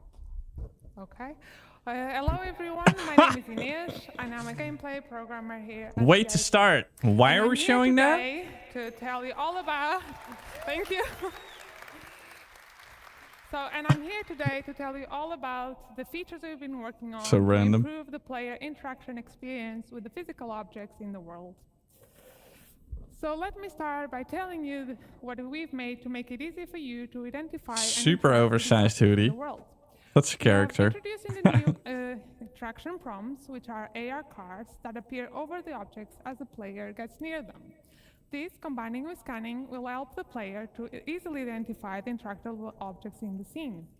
So we have improved the algorithm that our interaction system uses to determine the current item in focus. So you'll have a smarter detection and selection as you move around and look around the scene. So the prompts will show you the active interaction and the keybind that you can use to quickly trigger it, like you see on the pictures. So we are trying to Yeah, minimize that's the dope. friction of the player to interacting with these objects. You no longer have to go into interaction mode to bring up the cursor, then drag it over, and to select using the inner thoughts. So we're removing that.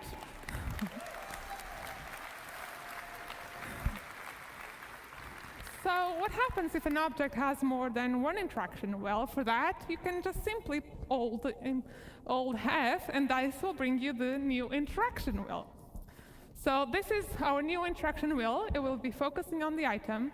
And you can see that up to 2 of the interactions have a star icon. So this is related to another system that you are bringing to you that we call in the default item actions. So this allows us to have a primary interaction, that's the one that I'm shows quickly on the prompt, grabbing a drink. and a secondary interaction. So these are default actions that you can easily trigger using shortcuts. So these actions will change based on the combination of the item, the player, and the environment state. And although designers do choose the default actions that we bring to you, you are fully able to customize them to fit your preferences and playing style. So let's take a look at this in action. Here you can see the prompts that change depending on your focus. So let's bring up the wheel. And I really like my plushes, so I want to inspect them when I find them around. So I'm changing that to my primary. And you'll see that does not affect only the item they're interacting with, but any item that falls into the same category.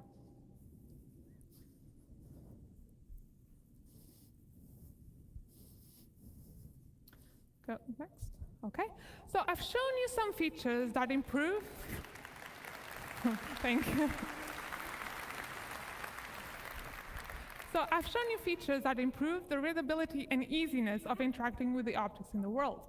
But the other part of our focus was to bridge the disconnection between the player and the object you are interacting with. In a fully physicalized world that we want to provide you, a tactile experience is very important to sell the experience. So we've introduced a new system that allows us to play animations on the player of actually reaching out and physically touch the objects in the world. Yeah. So our main goal was to give you a better immersion, but at the same time minimizing the friction and the control we take away from you. So this really was an exercise between code, design, and animation to give you the best experience possible. Let's see some of this in action. And pressing buttons has never been so satisfying and fun.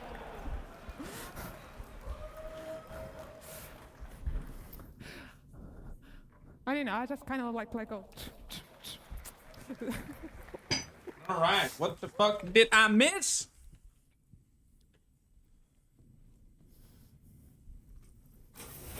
Yo, he punched it. And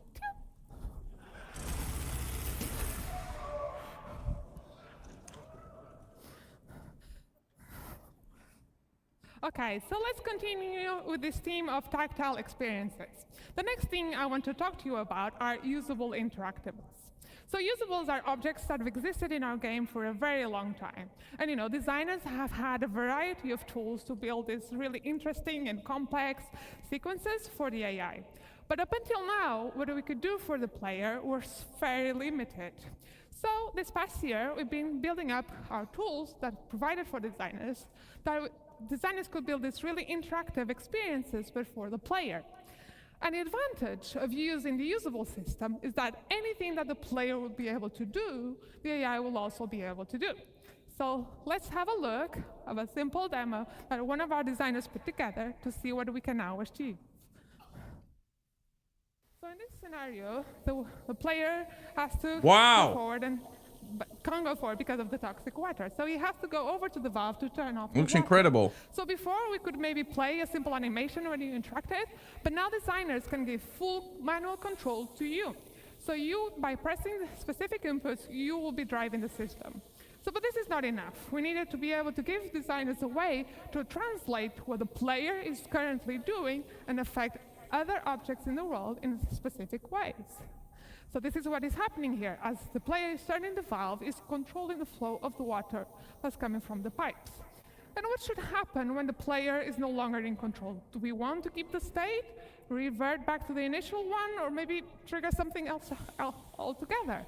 Well, it's up to designers to define the type of experience they want to bring to you. So let's finally turn off the valve, rush over before That's crazy. broken valve starts turning off, and then see another small example. Oh, let's go. So yeah, we'll see another small example where you won't be able to open the door by a press of a button, but you have to manually interact with that pump and manually open it. So you'll have to time your inputs to slowly open the door. So this is just a small taste of the level of interactivity that we can now have with these objects. We had really nice results for Squadron, That's nice. the mess hall line, and I can't wait to see what the PU designers will create and bring up to your hands. Yeah, I got a feeling like Squadron 42 is going to be insane. Okay, let's quickly talk about kiosks and terminals. And let's be honest, it's really hard to interact and get a good view of these ones. So we made a small little changes to make it easier for you.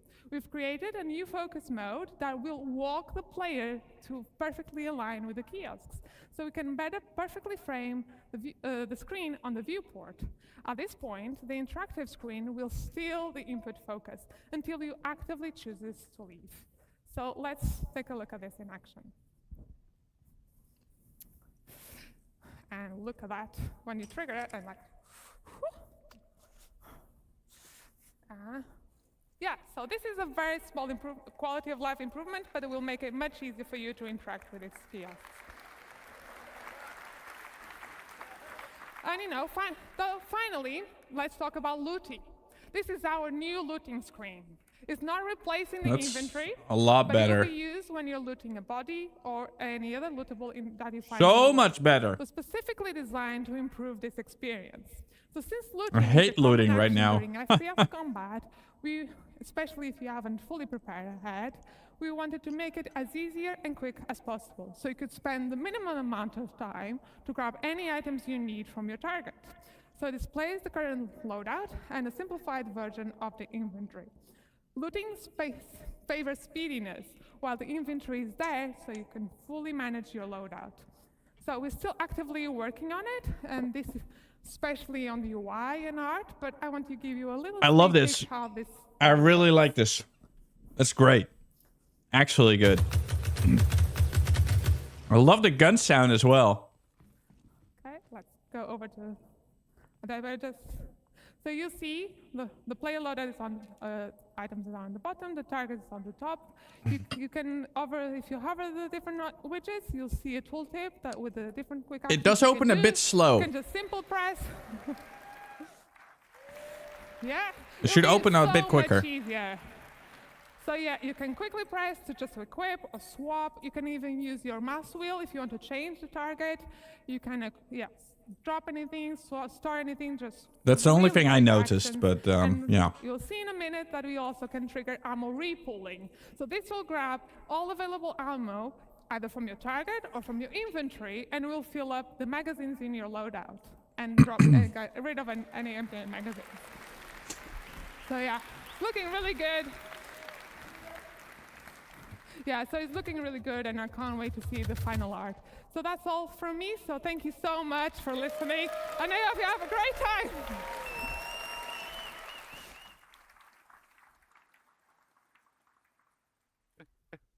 Yeah, Right, of course. hello everyone. For those who cannot remember, my name is Jens, and I'm now going to talk to you about some changes we made to our stealth gameplay, and I'm going to give you an update on weaponware. Right, so takedowns is an important part of our stealth encounters. So this is where we're going to add some player skill progression. So going to move you through different action sets. You're going to start off by struggling. This poor You guy. might fail. Of course, this sort of added time and the extra noise you're making is really going to increase the risk of detection. You're going to get faster the more you do it. and then you're gonna reach maximum efficiency. Check this one out. So he's so fast you can barely see him do it, and then he guides the body to the floor, so it makes almost no noise, right? That's kind of We're gonna cool. explore some more variation beyond our unarmed and our knife takedowns, like sedative injection pens and contextual takedowns. So this guy on the railing here, let's see what we can do about him. So by using the environment, we can do a more efficient takedown than maybe our skill level would have allowed. And it certainly looks a lot cooler. And we're going to be able to use this to get to enemies that might be otherwise difficult to get to with our normal takedowns, like a pilot strapped into his pilot seat, you know, sneak up on him and take him out. Okay, so in that last video, we incapacitated that enemy a lot. I'm going to introduce you to a new weapon, a new item, sorry, and that's the restraints. So with the restraints, okay, let's take him down first. One more. Oh. Okay, so with the restraints, we're going to turn him over. We're going to cuff his hands. We're going to cuff his legs. Okay.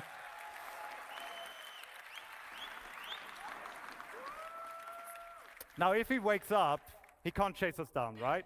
But he could call out for help. So what we're going to do as well is we're going to add places in the environment where you can stash a body. You can hide them, either unconscious or dead. And that way you should be easier to remain undetected and keep you in that stealth bubble. I wonder how OP that. Like, if you can do that to players, that would be kind of OP. Which is the ping. And we saw it in Inesh's presentation, how she did a short ping to highlight a door pump. Now, of course, we allow you now to charge up that ping. And by doing so, we can see further. And we can see through obstacles, and we can populate more information into our data bank that then shows up in our box outs here. So you get the name, and you maybe get the race, and maybe the faction.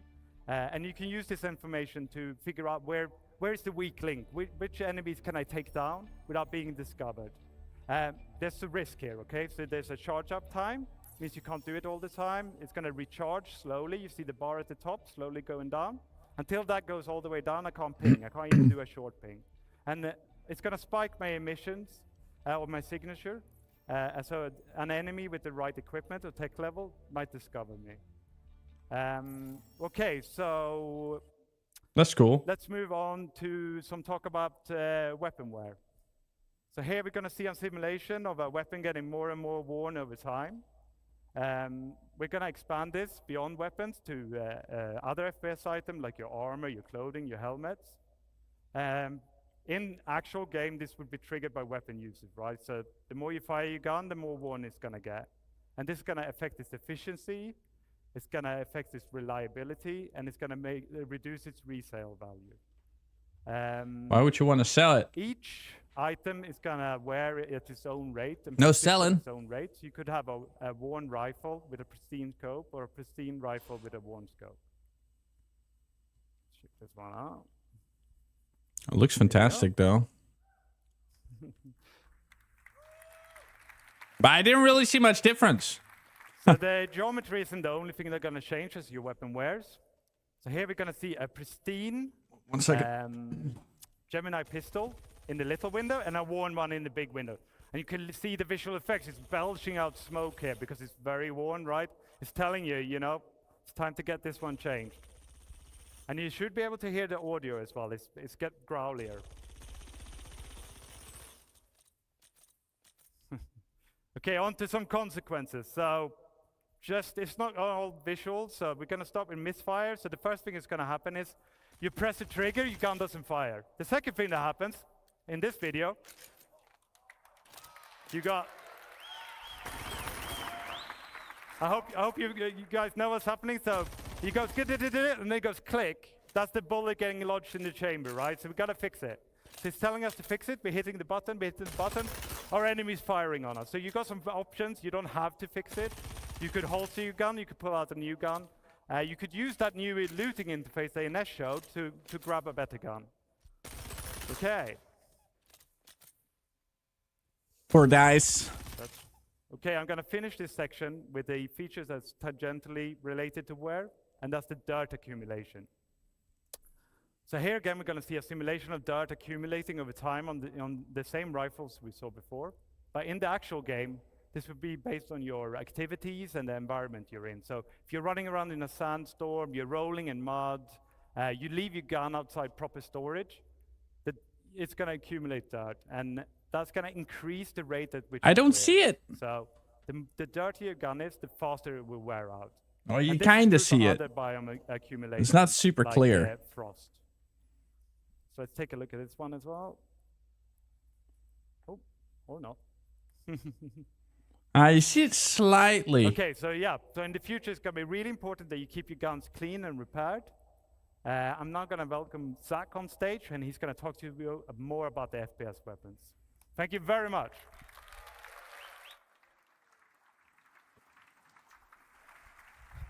Okay. Hello, I'm Zach Priest. I'm a senior FPS game designer. I'm here to share some of the new, interesting FPS things we have to bring you.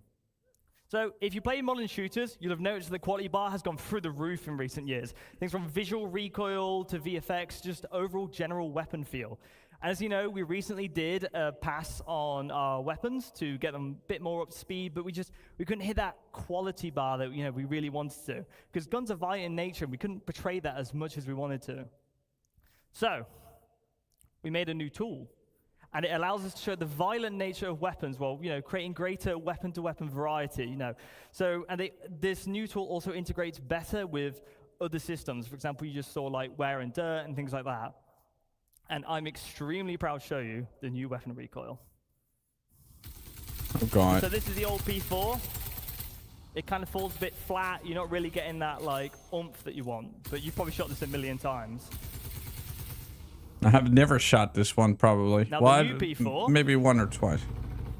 It has these nice little bop downs, and you feel it getting close to the camera, and the overall aggression of the weapon is a lot more there. It feels a lot more visceral when you fire it. This new tool gives us granular control over the movements of the weapon. So essentially what we have in one of our tools now is almost an animation tool where we can control the rotation and the location of things. So this is the old PA SMG. This is a new one. And in general, it's bringing the house down now. So recoils are just, in general, easier to tweak now. And they're a lot more impactful, and we can create weapon variety in just far new, more and interesting ways. Cool. Lots of different recoils. Okay. Thank you very much. Cheers.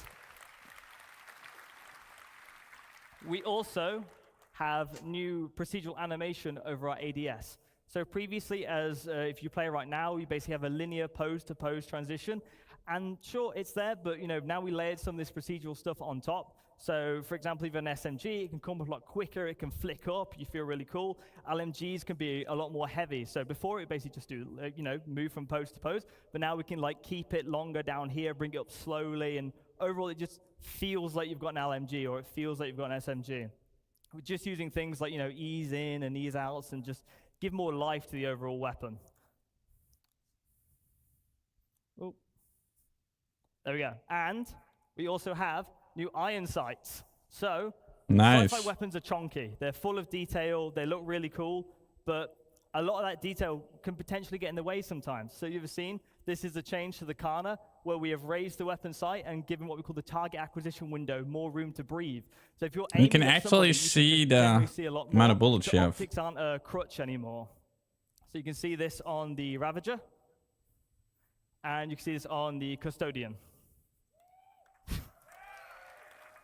Well, what's the old, what's new? Oh, wait, left is old, right now, is new. Okay, weapon functionality changes. So as you imagine with the new recoil tool, we're going to do a pass on all the existing weapons. They're going to look and feel great.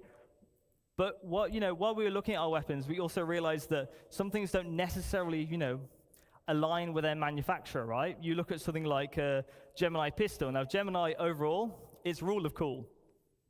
That's what Gemini is supposed to be. So the LH86 pistol should be fully automatic, realistically. So we have a video to show you of the pistol. And as you can see, it goes ballistic when you fire it. The magazine count has also increased to allow for that just crazy feeling that the pistol gets. What kind of pistol is this? It's like a machine gun. Cool. Cool. Thank you very much. Right, and moving on to our new vault weapons. So, it's the other video. That's the optic one. There you go. These are the vault weapons. So, vault is primarily based around controlling a heat of a weapon. These weapons have the potential to Holy overheat. shit. And if they overheat, you will be unable to fire. And they will enact differently. So some weapons will just basically be beams from the get-go. Some will go into beams. Like, see, this one goes into a beam. Yo, once it this reaches a is certain level dope. of heat. And it's really fun because, you know, these are quite powerful weapons, and you basically want to manage the heat and, you know, keep it in that, like, ideal spot. Okay, cool. I love that. And scope improvements. Now, this was shown yesterday, but I want to dig in a little bit more. That's with actually this one. super sweet. So, cool. So, to get our, if anyone plays a modern FPS, they know that optics are just gorgeous now. In all modern shooters, they look fantastic. And as you can see, we have fantastic. zoomed in optics in the center. So and then we have other things like parallax, like you see in real life. And they look gorgeous. And so in general, all our sights and scopes have been overhauled to be more realistic with things like parallax, ping distortion, and things you'd expect from having a scope in general. Well, we've seen this yesterday as well. It differs manufacturer to manufacturer, right? So some things are this is purely more digital, in-depth. some things are purely physical. So if you get hit by an EMP grenade, for example, or using something like a television sight, like something like look at all Chloe that might ray have, tracing, though. then your optic would turn off. All right. Thank you. Wonderful. Absolutely wonderful. Excellent. And weapons are ultimately as only good as they sound. I'll be quiet for this next bit. Yeah, But as you we've know, heard we've this. done a lot of work on our The sound audio is propagation fantastic. systems and just in general how guns sound. We've also switched out some noises and made I'm them gonna feel a up lot the more volume here. beefy.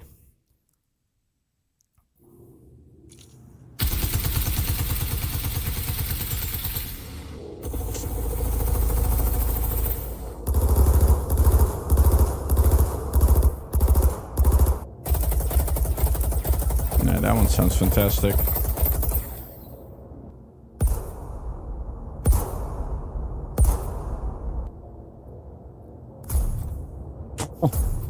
Okay. This one.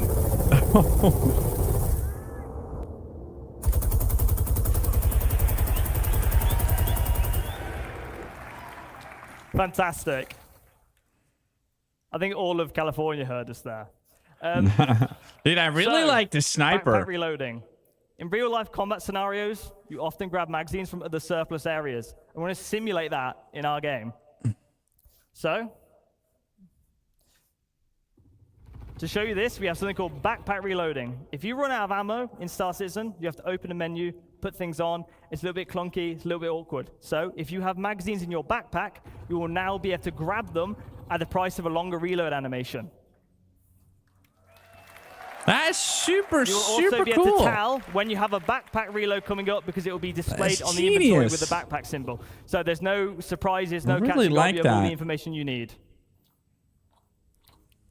And this has been shown, and it has been teased a little bit, the dynamic crosshair. Now, no more third-party dynamic crosshair, well, crosshairs now. So, if you have a look at this, this is our new crosshair.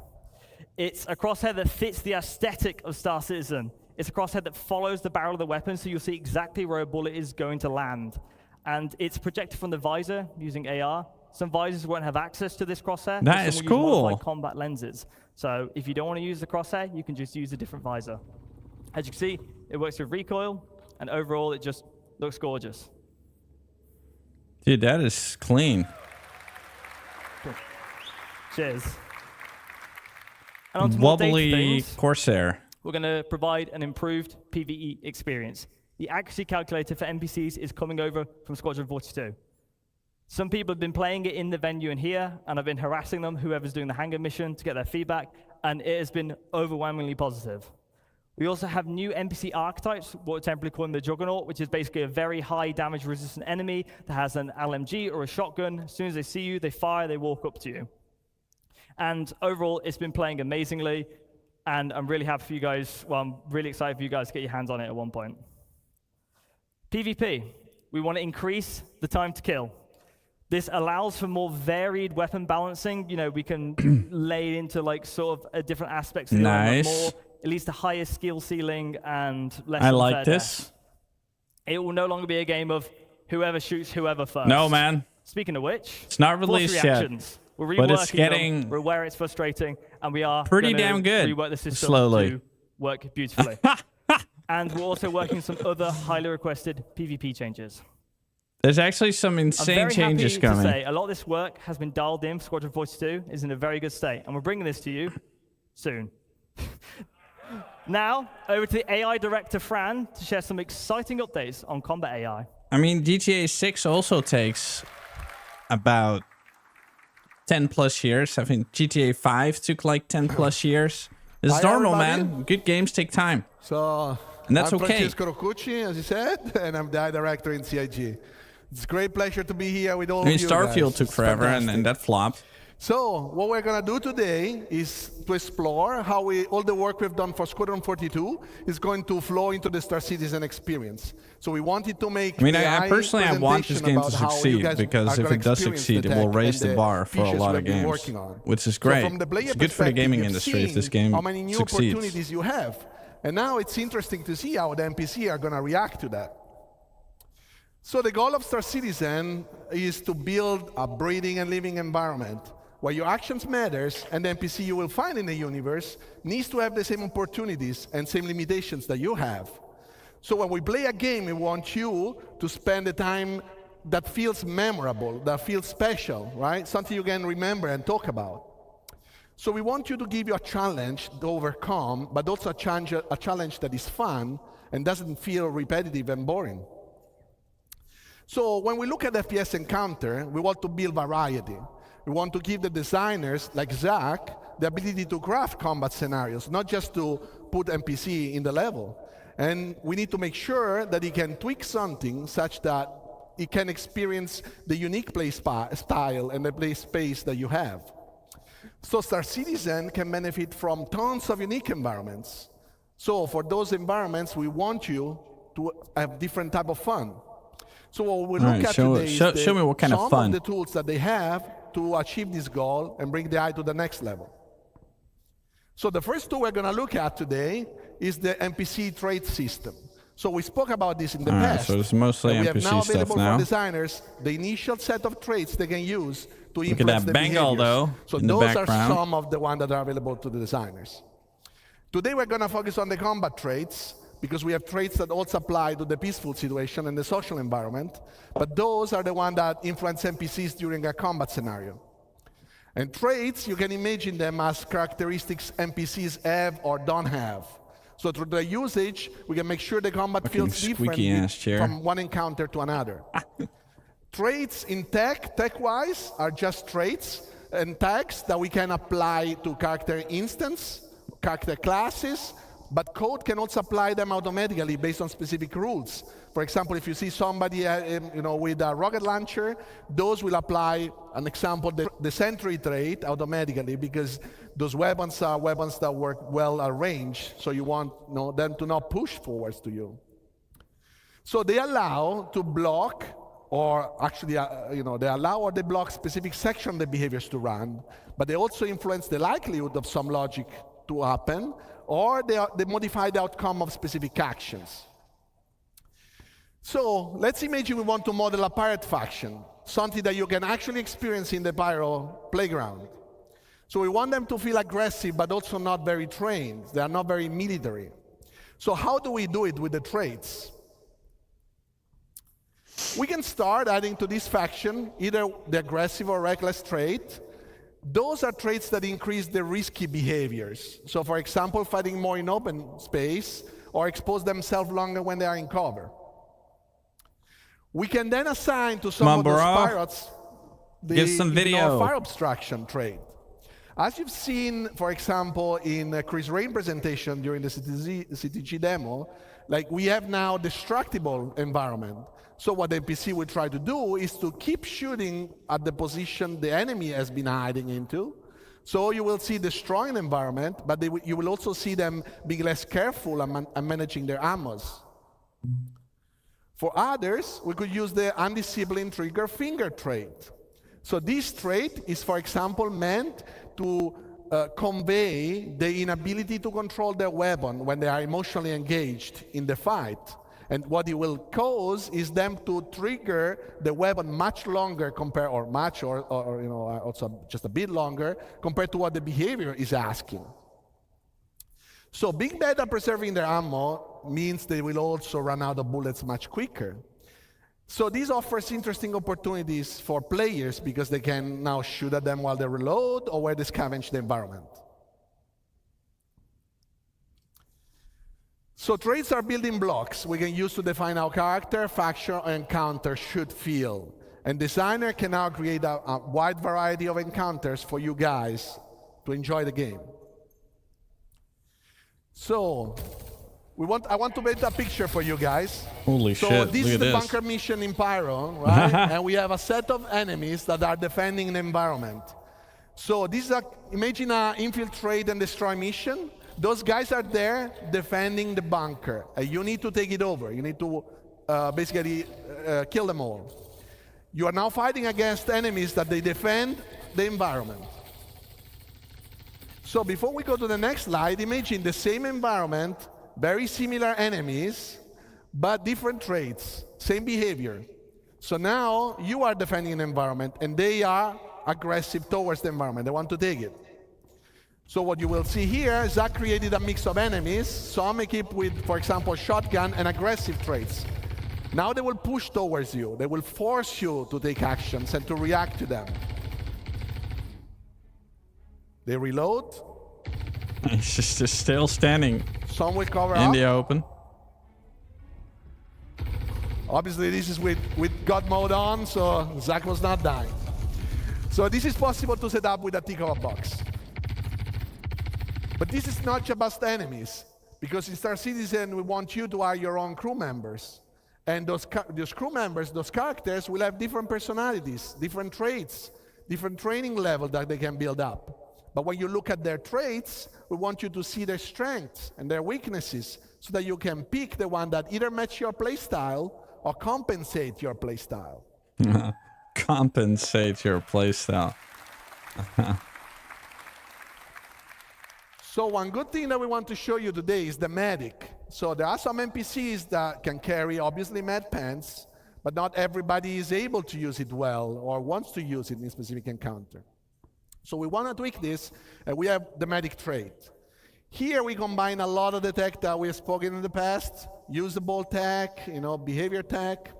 And as Jens showed you, players now can just not only kill enemies, because before our NPCs would just die, but now you can take them down, you can restrain them. So the hyperception is to carry all this information about the different actor states. So he needs to know if he's down, but if he's still alive, or if it's just, somebody that you need to wake up. So a medic in the regular combat flow can, when it's safe to do so, and at the right time, attempt to heal his mate that can be helped. So now you can imagine guard patrolling the environment, you take down a character, the guard finds this body on the ground. He doesn't know if he's alive or not. So he can go there, he can check it, check the pulse, see the state, and if he can be helped, he can basically execute the right healing process. If he needs a med pen, he will use the med pen. If he needs to shake him to wake him up, he will shake him up. And if he needs to unrestrain him, he will unrestrain him. And your crew members can also do the same with you. So if you are down in critical condition, they can come and help you out. We'll see now an example of this, where two factions are fighting. And you will see that at the right time, when the guy retreats, this guy can go there and heal his mate.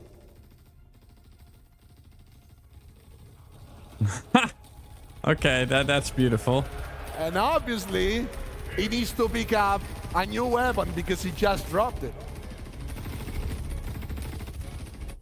So as we mentioned before, and as you've seen here, NPC can run out of bullets, but can also lose their weapons. So what we have to do right now is that, first of all, we want NPCs to have a concrete ammo pool to use. We don't want infinite ammos anymore. That's dope. I like that. The ammo pool It's always is so actually dumb that constructed by the NPCs ammos should shoot NPC carrying endlessly. their weapons, the one that they carry, the one that might have, and all the magazines they carry. They don't have any more bullets out of that. So NPC must properly use those items to fight. And the longer the engagement, the more likely it is they will run out of bullets and they will have to scavenge the environment. How do they do that?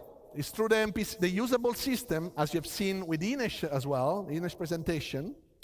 You see that anything the player can interact with, the NPCs actually can, the same exact way. So the dead bodies can be looted, same as dropped weapons. Ammo crates will have physically inside some weapons, magazines. That's actually they can provide super you with cool. items. And the NPC can understand where you can find ammos that are actually functioning with their own weapons.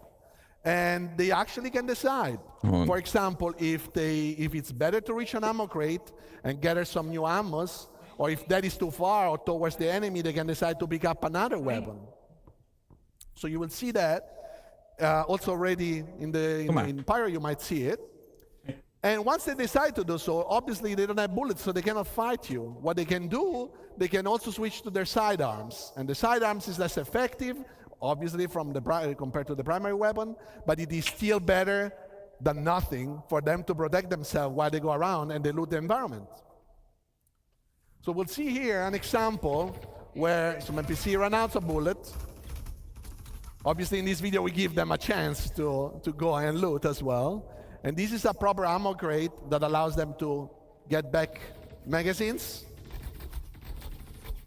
And another NPC arrives, and he will loot the dead body. This is the same dead body you might be able to loot. And you But will he not didn't find start ammos shooting, though, after he took the armor. But you will probably find it in the other one. Once you get Well, he first has to reload as well, though. So, but still dope. Last but not least, another tool in the FPS arsenal is grenades. Grenades are a great tool. NPC can now fully react and use grenades in the environment. So grenades are a great tool, especially when an NPC needs to counter a player that is camping or a player that is hiding or say in a location that the NPC cannot reach. So grenade force the movement and keep the action going. But they're also very dangerous. You've seen in Ali's presentation and my presentation that a grenade can make electronics explode, ignite a fire, and then the fire can propagate in the environment. So NPCs need to properly understand the environment and not jump into the fire and get damaged. So how do we do that? Is we have a new full system to handle hazards. Basically, a hazard on the technical side can create a navigation volume modifier, and the navigation module modifier gets registered in navigation system, and our basically mesh can be modified, and it will carry semantic about if that is a danger, something better, and how much costly it is to go through. Because maybe you have a suit that allows you to go through the fire, so that is fine. You will not, the NPC can understand that. But if they can't, they will try to find positions that are safe for them to position themselves, but also paths that will avoid those dangerous areas. And now we'll see an example of that. This is a safe environment, still fighting, but safe, safer. And what will happen now? Fire ignites and propagates. This is fully dynamic, so it's fully controlled by the fire system. The fire system modifies volumes in the navigation system, and we really know where we can and not pass at any given moment. Looks great. So this is a subset of the things that we worked on and we wanted to show you today. Thanks very much for listening, and now back to Jens.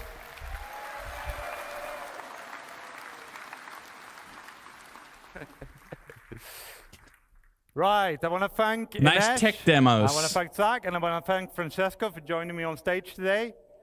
We want to extend a massive thank you to everyone who contributed to, supported us, and made it possible to show what we showed today. Now, with relentless optimism, We're looking forward to bringing you this all to the Star Citizen. Relentless optimism. Okay, we're going to leave you with a quick peek of a demo in Hangar 14 of Checkmate with some of these new features. Enjoy.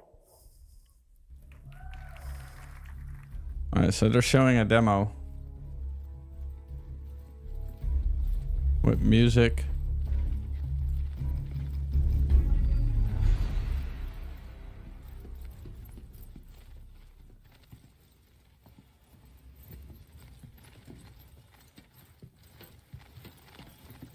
Actually, it looks really fucking good, though.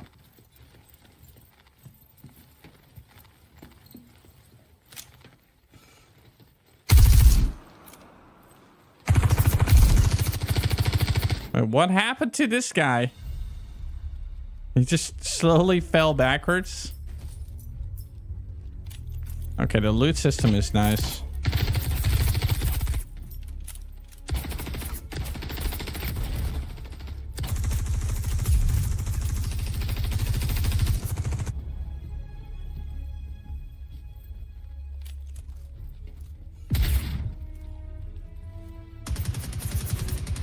It's so hard to see them. What the fuck?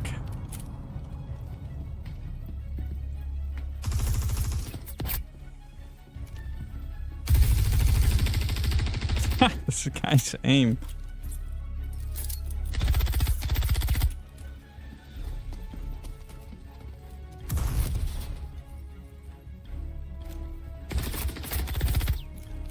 I think it's important that you use a lot of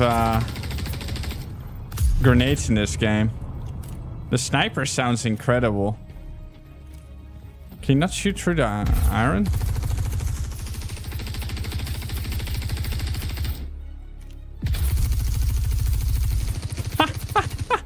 That's fucking recoil.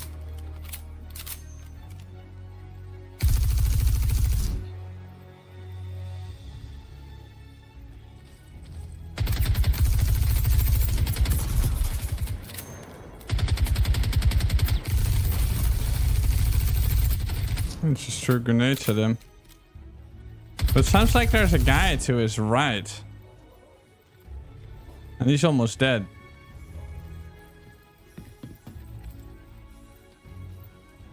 Okay, they still die funky.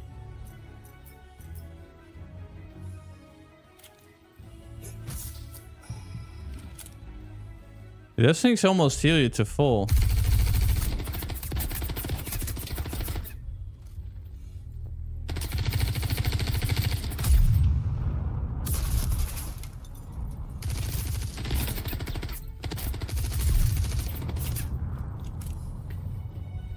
This guy should heal again.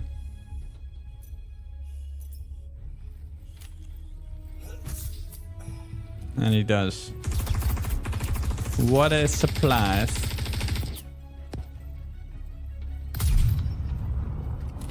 This gun is OP, man.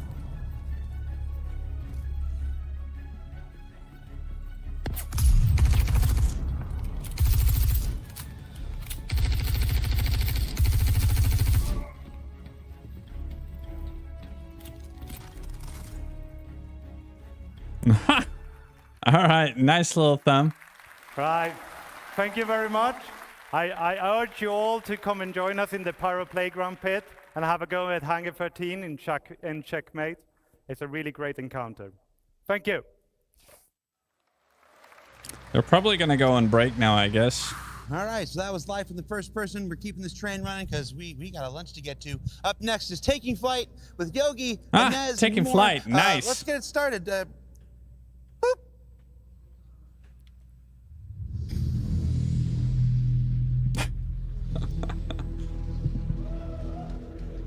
All right, this is nice. This is important. This is the thing we do the most. Fly around. Hello, everyone. Is my mic on? Okay. Thank you. Can you hear me? Fine. These are the wrong slides. Hang on. Man, this guy wants to make a statement. Well, hello, everyone. My name is Yogi Klatt. I'm a principal vehicle programmer at Cloud Imperium Games, and I focus on space flight and space combat. I really love my job, so this is why I'm really excited to show you the progress that we did on Squadron 42 in the last 2 years. So there's 2 things I need to say here. First thing is, we're doing a live demo, and the build is about 12 hours old, so there is a good chance.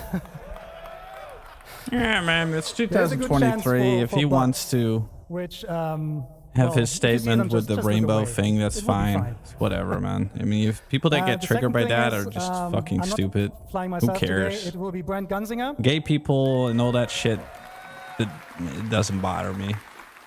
He's people do a setup of 2 what they want to do, man. It's their sticks, life. So left and right Doesn't bother me. It's whatever. I don't care. I'm not affected by it. So we'll swap during the presentation between using head tracking and not using head tracking. People that hate on that are usually very religious. But the good thing is, the relationship between you and your starship, it doesn't start when you take off. It starts way before that. There's a lot of stuff we do now in pre-flight. So please welcome back Ines Caldas, who will walk us It's a bit annoying how much process. Netflix promotes it these days. It's like every fucking new TV show has gay people in it. Okay. Hello, everyone. Like I said, it doesn't bother me, to be here back on stage to tell you all but it's a about bit much what you these can days expect about with the how much player they throw it at interaction you. Experience inside your cockpit. If you like, I've told you before how we've been working towards improving the player interaction experience all across our game, and we wanted to bring these improvements to what happens inside the cockpit. So we wanted to give But it you should just a all be greater normal. immersion. It's like whatever. And okay, yeah, the slides are not, sorry about that. Yeah, so you want to give you a greater I like how her immersion hoodie and give you a is like closer experience inside to out. what pilots go through in real life, not only when you're flying around your ship, but the moment you take your seat at the cockpit. So to achieve this, we've created when you enter your ship, you'll be put in what we call a new relax pose. So in this pose, you'll have free look enabled, so you can easily look around the cockpit and your dashboard. The prompts will be showing over the button, so you can easily find the ones you have to interact, and you, the pilot, have to press all the different buttons to get your ship ready for flying, and the character hands will be lowered away from the control stick. So all of this blends neatly into our new player animated interaction system, whereby any button is now physically pressed. So this new system uses what we call a CDIK approach. This stands for code-driven IK, or inverse kinematics, and gives full control of the IK setup to the code. So this, among other things, allows us to record the path of the hand relative to its target. The CDIK. So we can have more detailed animations than just simply blending the hand into position. So for example, we can open a flap and then press the button.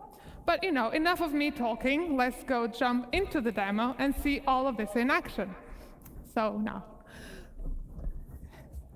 So Brand very kindly will get us into the ship. God, man, this place looks incredible. The new enter sequence. And you'll see the new animations we have been working on.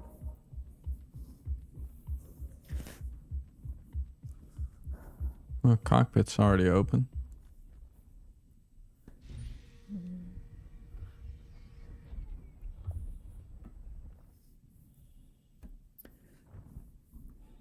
So you can see now that you won't directly grab the control stick.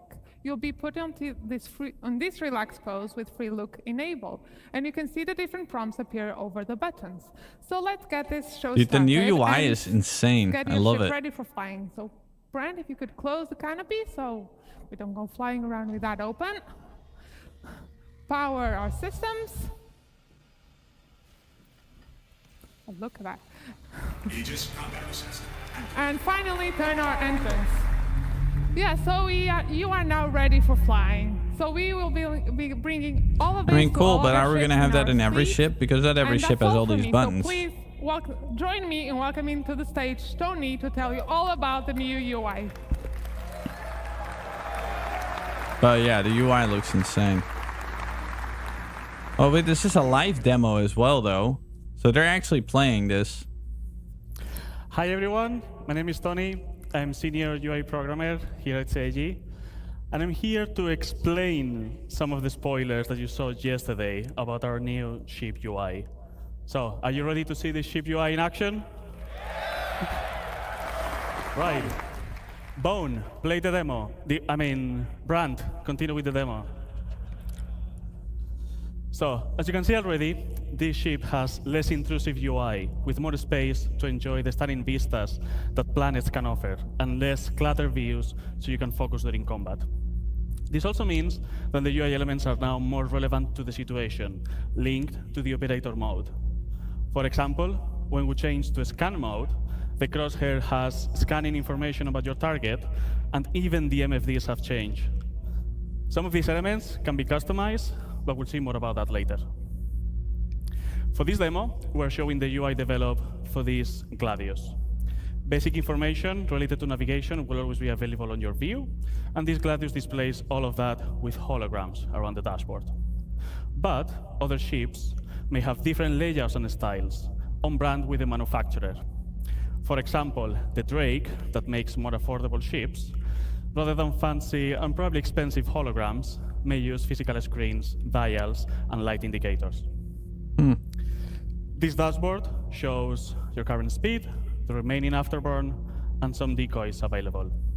On both far sides, we have status indicators that will show things like if your landing gear is on or any other flight systems.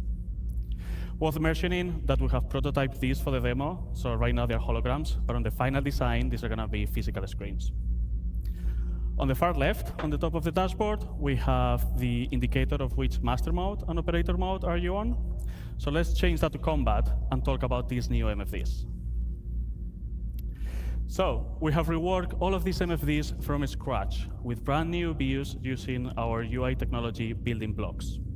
We can still navigate through these MFDs using the classic mouse interaction, holding F and then moving the mouse. On the left here, we can see the scanning view, which is going to show information that you obtain when you scan a target. It may show information about the ship name, the pilot name, or even the current operator mode of your target, so you know if they're just chilling around or they are ready to fight you. Cycling to the left one, we have the target status, which will focus on emissions, damage, and orientation of your target. We'll see that in action later. The next one, continuing to the left, will be the self-status, which is contextual. So during navigation, that will show your current fuel, but during combat, like right now, will show information about your guns. You can click on the gun, and you can see basic information about that. You will see the name, and you can also see in which group they are assigned, which Yogi will explain later. On the MFD on the right side, we have the power management, where we can distribute the power of different systems of the ship. You can click on the triangle and move it around to change the distribution, and you can turn down the total power of the ship that will generate. The classic key bindings that you all know already works, so when you change the power management, you will see now a triangle on top of the radar to show you the changes. Now, instead of using mouse, you can also use key bindings to select MFDs and cycle through the views, which might be faster when you are in certain situations like during combat. And for those pro players out there, we have added about 100 key bindings, and I mean 100, to navigate through all of these systems. So you can fully customize how you want to navigate through them. And I really hope that's more than enough to use on your keyboard, on your HOTAS, or even on your game class setup. But if you need more, just let us know. Anyway, I think you're not going to need even those many shortcuts. For each operator mode, we now persistently save which views are shown on each MFD. Yeah. So you can customize what's important to you for every situation. So as an example, during combat, you might want to have target information on your MFDs, but maybe when you change to quantum travel, have your current fuel, spend some time on the configuration screen, for example. Let's talk about this configuration screen. We're going to have now here a variety of options, from customizing UI elements to enable systems of the ship. We may see some of these later in action with Yogi. These settings are now available on this screen, not in the global settings of the game, for quick access. So just as a warning, expect changes on the settings that you already know, but we'll tell you all about it when we have it ready. And the important bit about this is that they will persist to your ship. So you can keep different setup of which UI elements and even ship systems enabled for how you personally use each of your ships. Okay. Now, some of you might be thinking that this Gladius doesn't have enough MFVs. Can we enable the top setting? For those of you that you want to see even more information, you can now cast versions of these MFDs to your helmet. Wait, what? Oh, okay.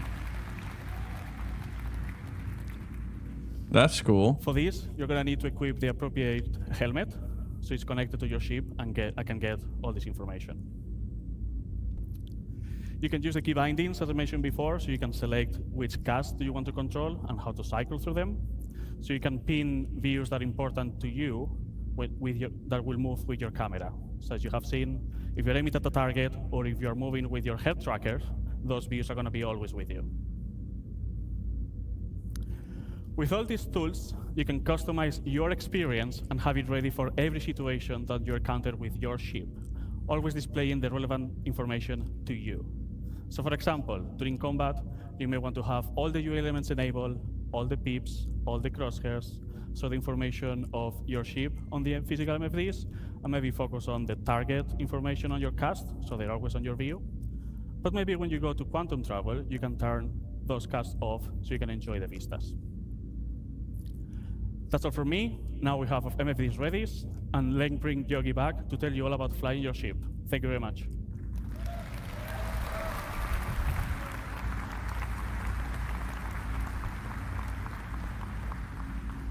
Okay, at this point, our ship is fully powered up, ready to fly. Pre-flight is complete. So Brent, please take off, put the landing gear in, and bring us out.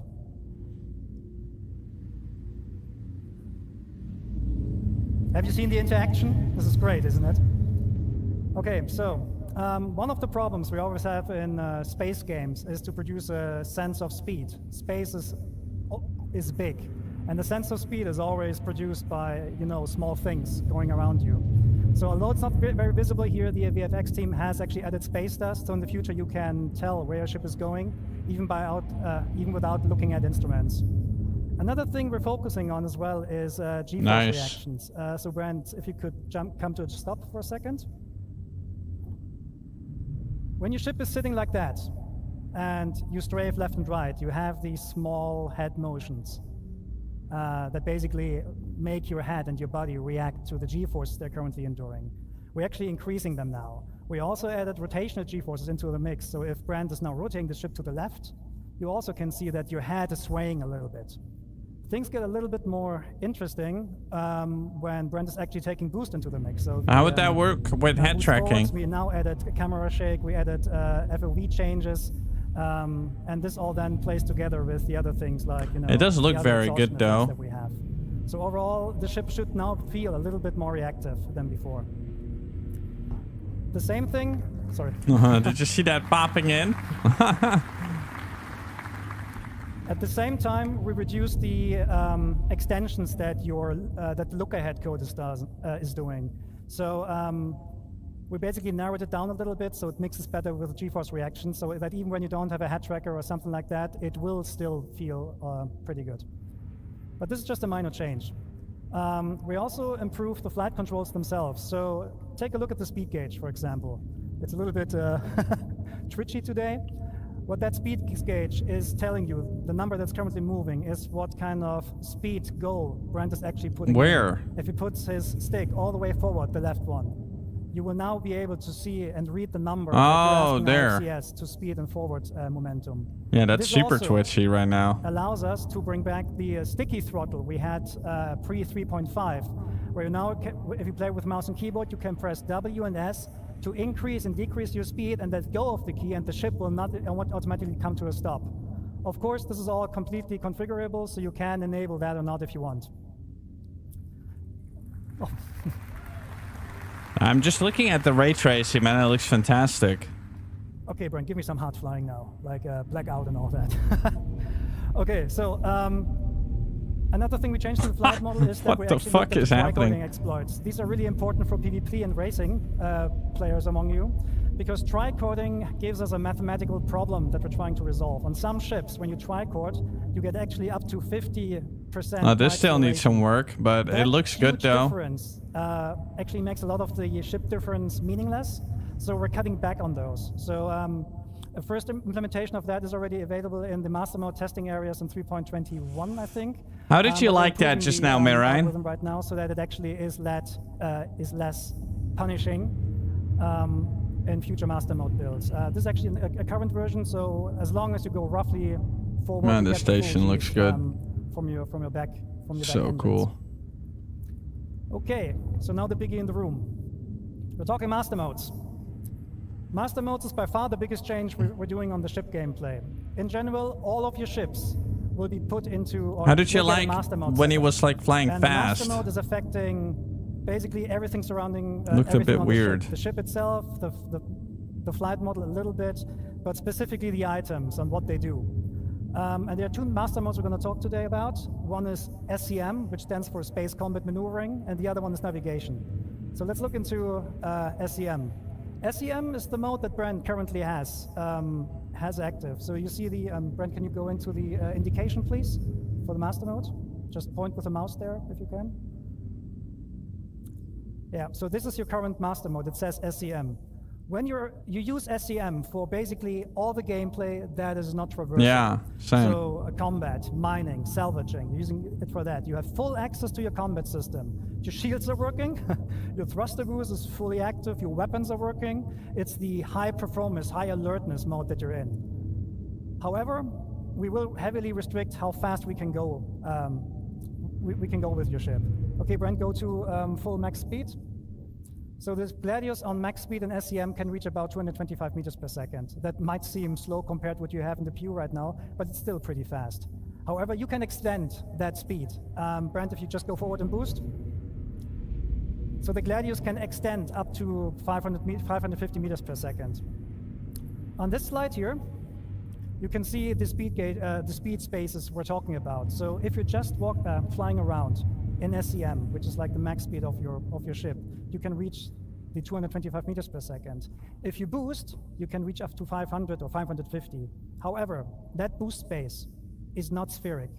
That means if you boost forward, you reach higher speeds than if you boost backwards. That is really important for space combat maneuvering, or for dogfighting in general, because it discourages backstrafing. It actively actually punishes backstrafing. That's nice. And it creates more interesting combat maneuvers. The PvP players among you, they basically call this encouragement to closing the gap, which is basically more forward-centric combat, which is much more exciting than backstrafing and just trying to get some shots on. It also forces you as combat players to commit to the decisions you did earlier in the fight. So it's going to be, we think it's much more exciting. Okay. So in short, you pick SCM when you need to fight, when you want to fight, or when you need to fight, right? The thing with the master mode switches is that they do not happen instantly. They take a while to move over. Okay. So we're now going to put our ship into the second mode, which is navigation.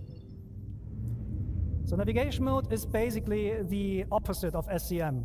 What this does, it gives you a high-speed, low-performance mode.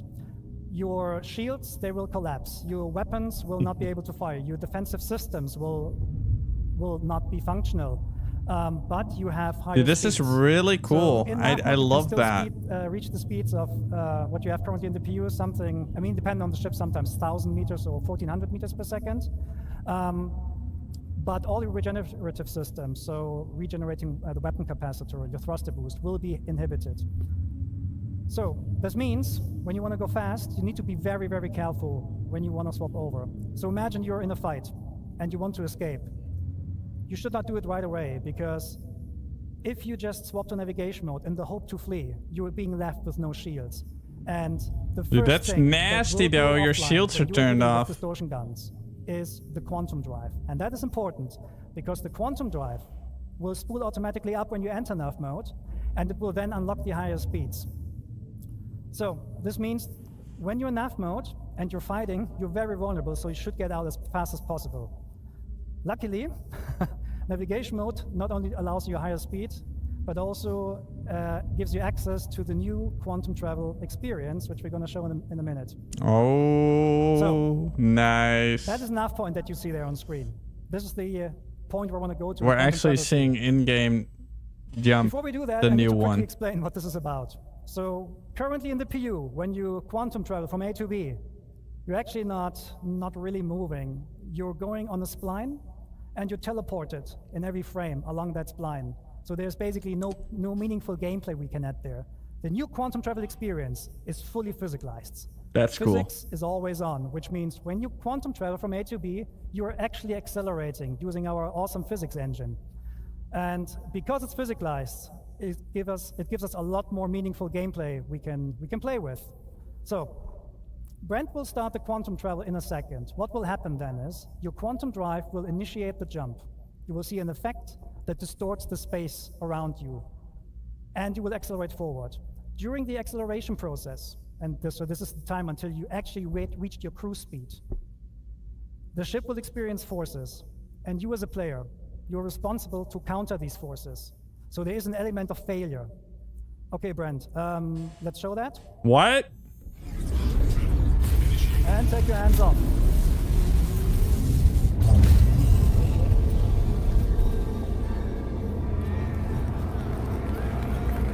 Dude, what the actual fuck?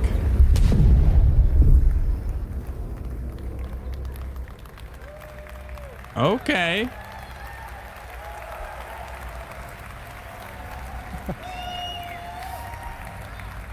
So if you just don't do anything, you fail. So what you just saw is basically the failed attempt to quantum travel. Brad wasn't countering the forces, therefore he was thrown out, the quantum bubble collapsed and threw you out. Your ship doesn't like that. IFCS needs 5-6 seconds to recover from that. Yeah. During which time you just That is tumbling, dope. right? So and this is not just like dependent on your skills. If you think selecting a proper quantum drive doesn't matter in the future, think again. You want to take care of your quantum drive, you want to repair it and keep it in good shape. So if you buy a cheap one, your travel will not necessarily be faster, but it might be harder. Okay, so Brent shows how it's done properly.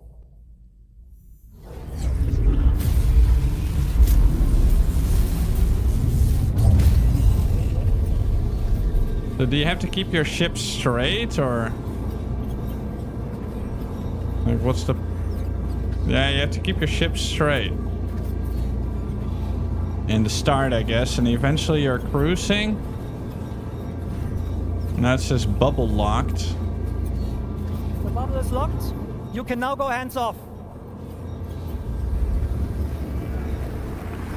Okay.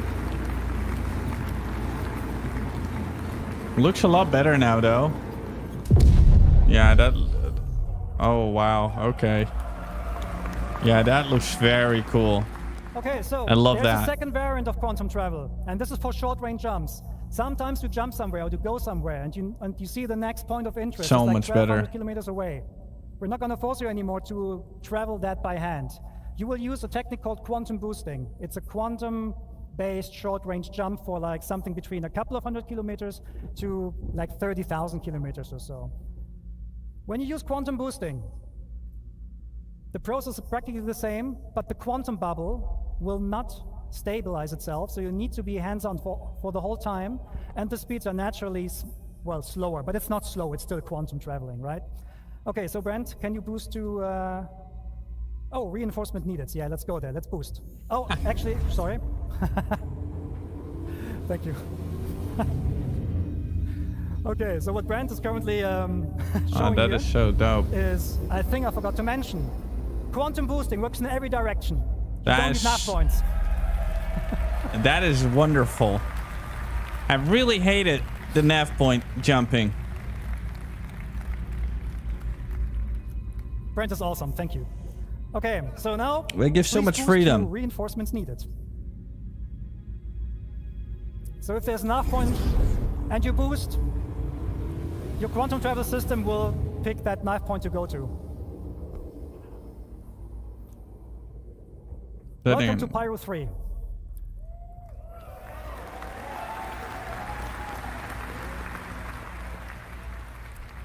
As you can see, probably. there's a lot of UI happening right now. There's a lot of context there. And this is not an online demo, it's a single player. So that means all these units there, they're friendly and hostiles, they're probably fighting with each other, which is a good segue to talk about AI improvements. And there's one man who can tell you all about AI. This is the man with the nicest legs at CIG. Well, please welcome Diego Marty Mason. The nicest legs.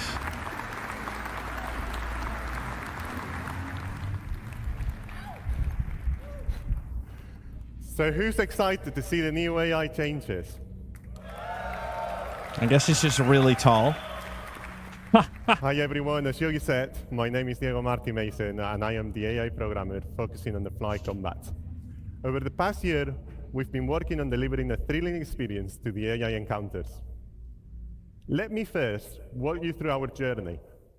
We first started looking at the current AI behavior in the PU.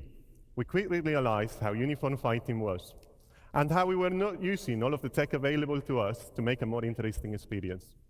We had the foundations and we wanted to learn more about how you, the players, do your combat encounters in the I'm sad that it's so late, man. I have to sleep by soon. getting combat recordings, analyzing videos, and internal playtesting, where we were hammering each other for hours. It was fun, unless you went up against experienced fighters like they are. Anyway, with all of these data, we started crafting the first prototype with the focus of bringing that human behavior into the AI brain. When the first version was ready to be tested, I handed it out to one of the best internal pilots in the team, Yogi. So Yogi, what do you think about my first prototype? It was an exercise of humility. It was an exercise of humiliation. I hated it, and I blame Diego. So this was due to the AI being able to keep a good range control and a perfect orbit around their target while maintaining a constant firing solution. Come on, it's a computer. We learned a lot from our initial prototype, and it really helped us to define what we wanted to deliver. A combat experience where the AI, yet challenging, makes mistakes, just like us, humans. We want players to leave every combat encounter with a feel of satisfaction by encouraging you to keep on the move and make use of the vehicle systems available to you, so you can at least try to win the fight. Let's see how we brought this new iteration of combat to life. We broke down in multiple stages. The first one, interception. Then the main engage phase, which we broke in different tactics: strafer, jouster, chaser, and finally, disengage. Let's switch to the demo. As you can see, Brent has encountered a skirmish. Let's talk more about the combat flow there. Live demo. Okay, we will start with interception. After acquiring the target, the primary aim is to close the gap with the target. If the AI is already near the target, the interception phase is skipped completely. If it's too far, look at the ray tracing! Looks so good when he shoots. And make use of the full speed to chase. Swapping back to SCM mode when we are in a striking distance. That leads us to our second phase, engage. Here the AI selects an adequate tactic based on combat environment. These are choosing via the traits and tactic selector system. You've heard more about them in the previous talk by Francesco. So let's talk about the strafer. As this is a 6 degrees of freedom game, it's the natural combat shape adopted by pilots. We have related the same behavior to our AI, ensuring also that orbits are close and adding variations to include rolling. Dude, the ray tracing looks crazy. So now we see how the Hammerhead is being attacked by Hornets. These Hornets are jousters. Jousters consist of performing straight-in attacks while outputting a lot of firepower. That is crazy. Smooth turning and repeating. But where's the shield on the Hammerhead? Like the skid roll attacks that provide a Maybe they turned it off for this. Jousters are also good at monitoring for back strafers, so if they cannot get into strike distance, they will just break. And finally, the chaser. Now, Brain is going to get there in a second, but the chaser is going to be the Cutlass, which is following one of the Hornets and is allied with the Hammerhead. Now, we are really far away, 10 kilometers.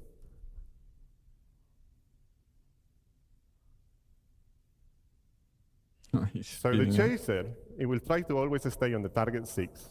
The idea is to force the target into a defensive stance by making them turn into the chaser. This maneuver will be seen mainly in squads and atmosphere combat. The final phase, which can happen at any time, depending on the combat situation, is disengage. This phase is triggered based on constantly listening to multiple events in parallel. To name a few, critical health, so much damage to shields, chaos. Depleted. There is also a shorter version of disengage that we call pace breaks, which occurs during long periods of combat due to fatigue, nature of the combat encounters. These pace breaks are short, and the main objective is to perform a simple maneuver to gain a new advantage position and strike again. Dude, look This at new that. flow Holy is what shit. encompasses the core of our new AI fly combat experience, in combinations with AI traits that will give When a ship designers gets the hit, tools you can really tell. to tailor That each looks combat beautiful. encounter in the verse. Like, for example, they can choose the ACE traits that will allow AI pilots to make use of all of the ship's angular velocity so they can keep a more precise orbit. So for some of you out there, it's going to be a good challenge. While we've been mainly focusing on fighter behavior, we've also started to follow the same process to other ship types, like gunships and capitals. In the near future, we want to deliver an experience where going against a capital ship like an Idris is a tough fight, that unless you bring the right combinations of tools, Now you're watching ships that are Formula equipped One. to take down capital ships, you will get demolished by their powerful turrets. Now, after all of the feedback, in our first internal playtest, we've received a lot of constructive and positive feedback. And Yogi's not longer being destroyed by the AI, so I think he likes it a bit more. Thank you, everyone. I hope you enjoy the new AI. And back to you, Yogi.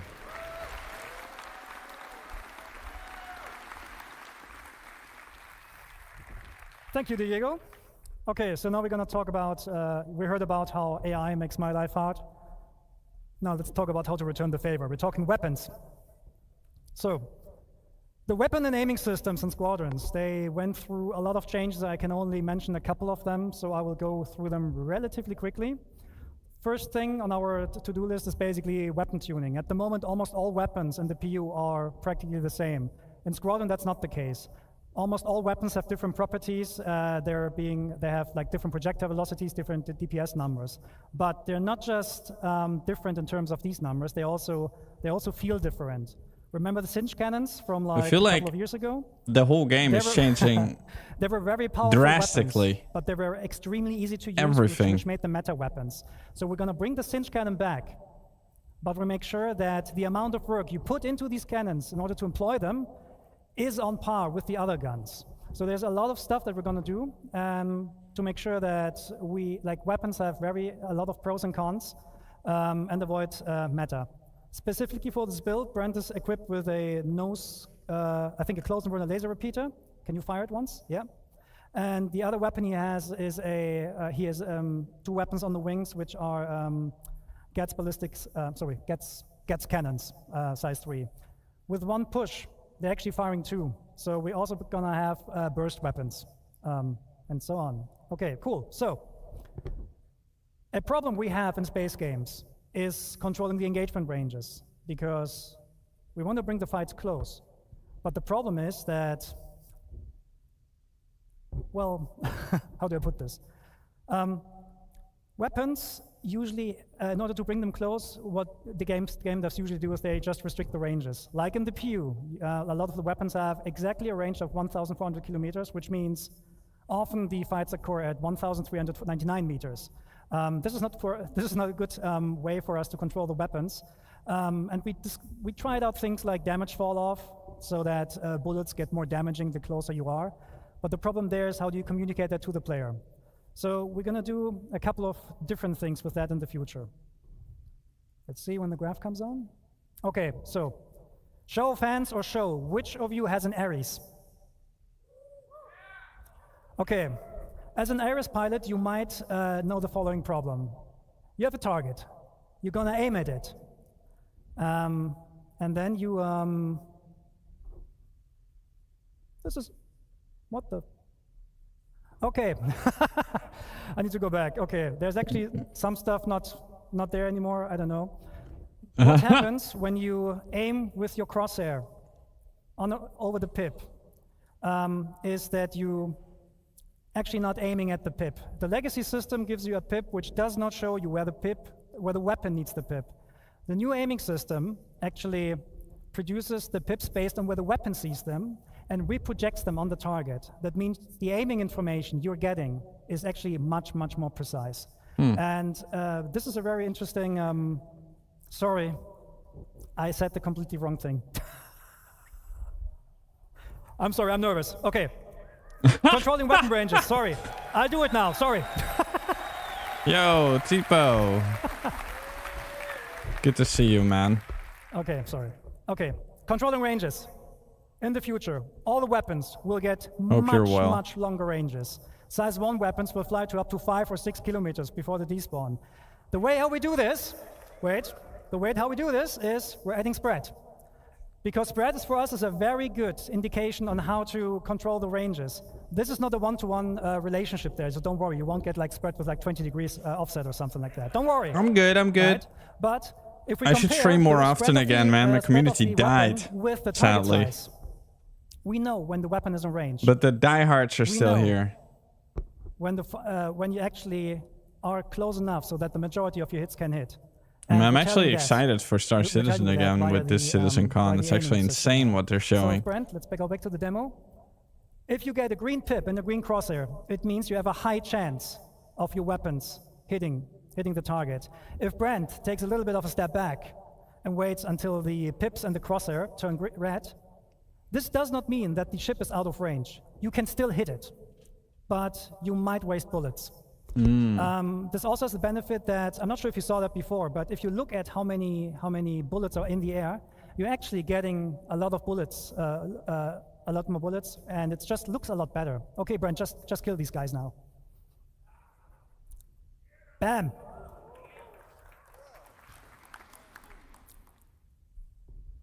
Oh, well. They're dying super quick. That was this one. Okay, the thing you might have seen is that Brent is loaded with size 3 guns. It's just hard these days, man, with YouTube and the state of everything. -1 system.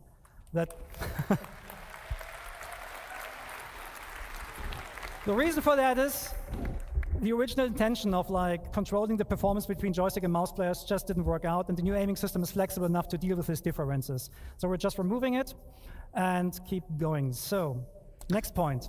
I need people to do cool things, if you have different weapons, it's hard to find them. With different projectile velocities, you will get different pips.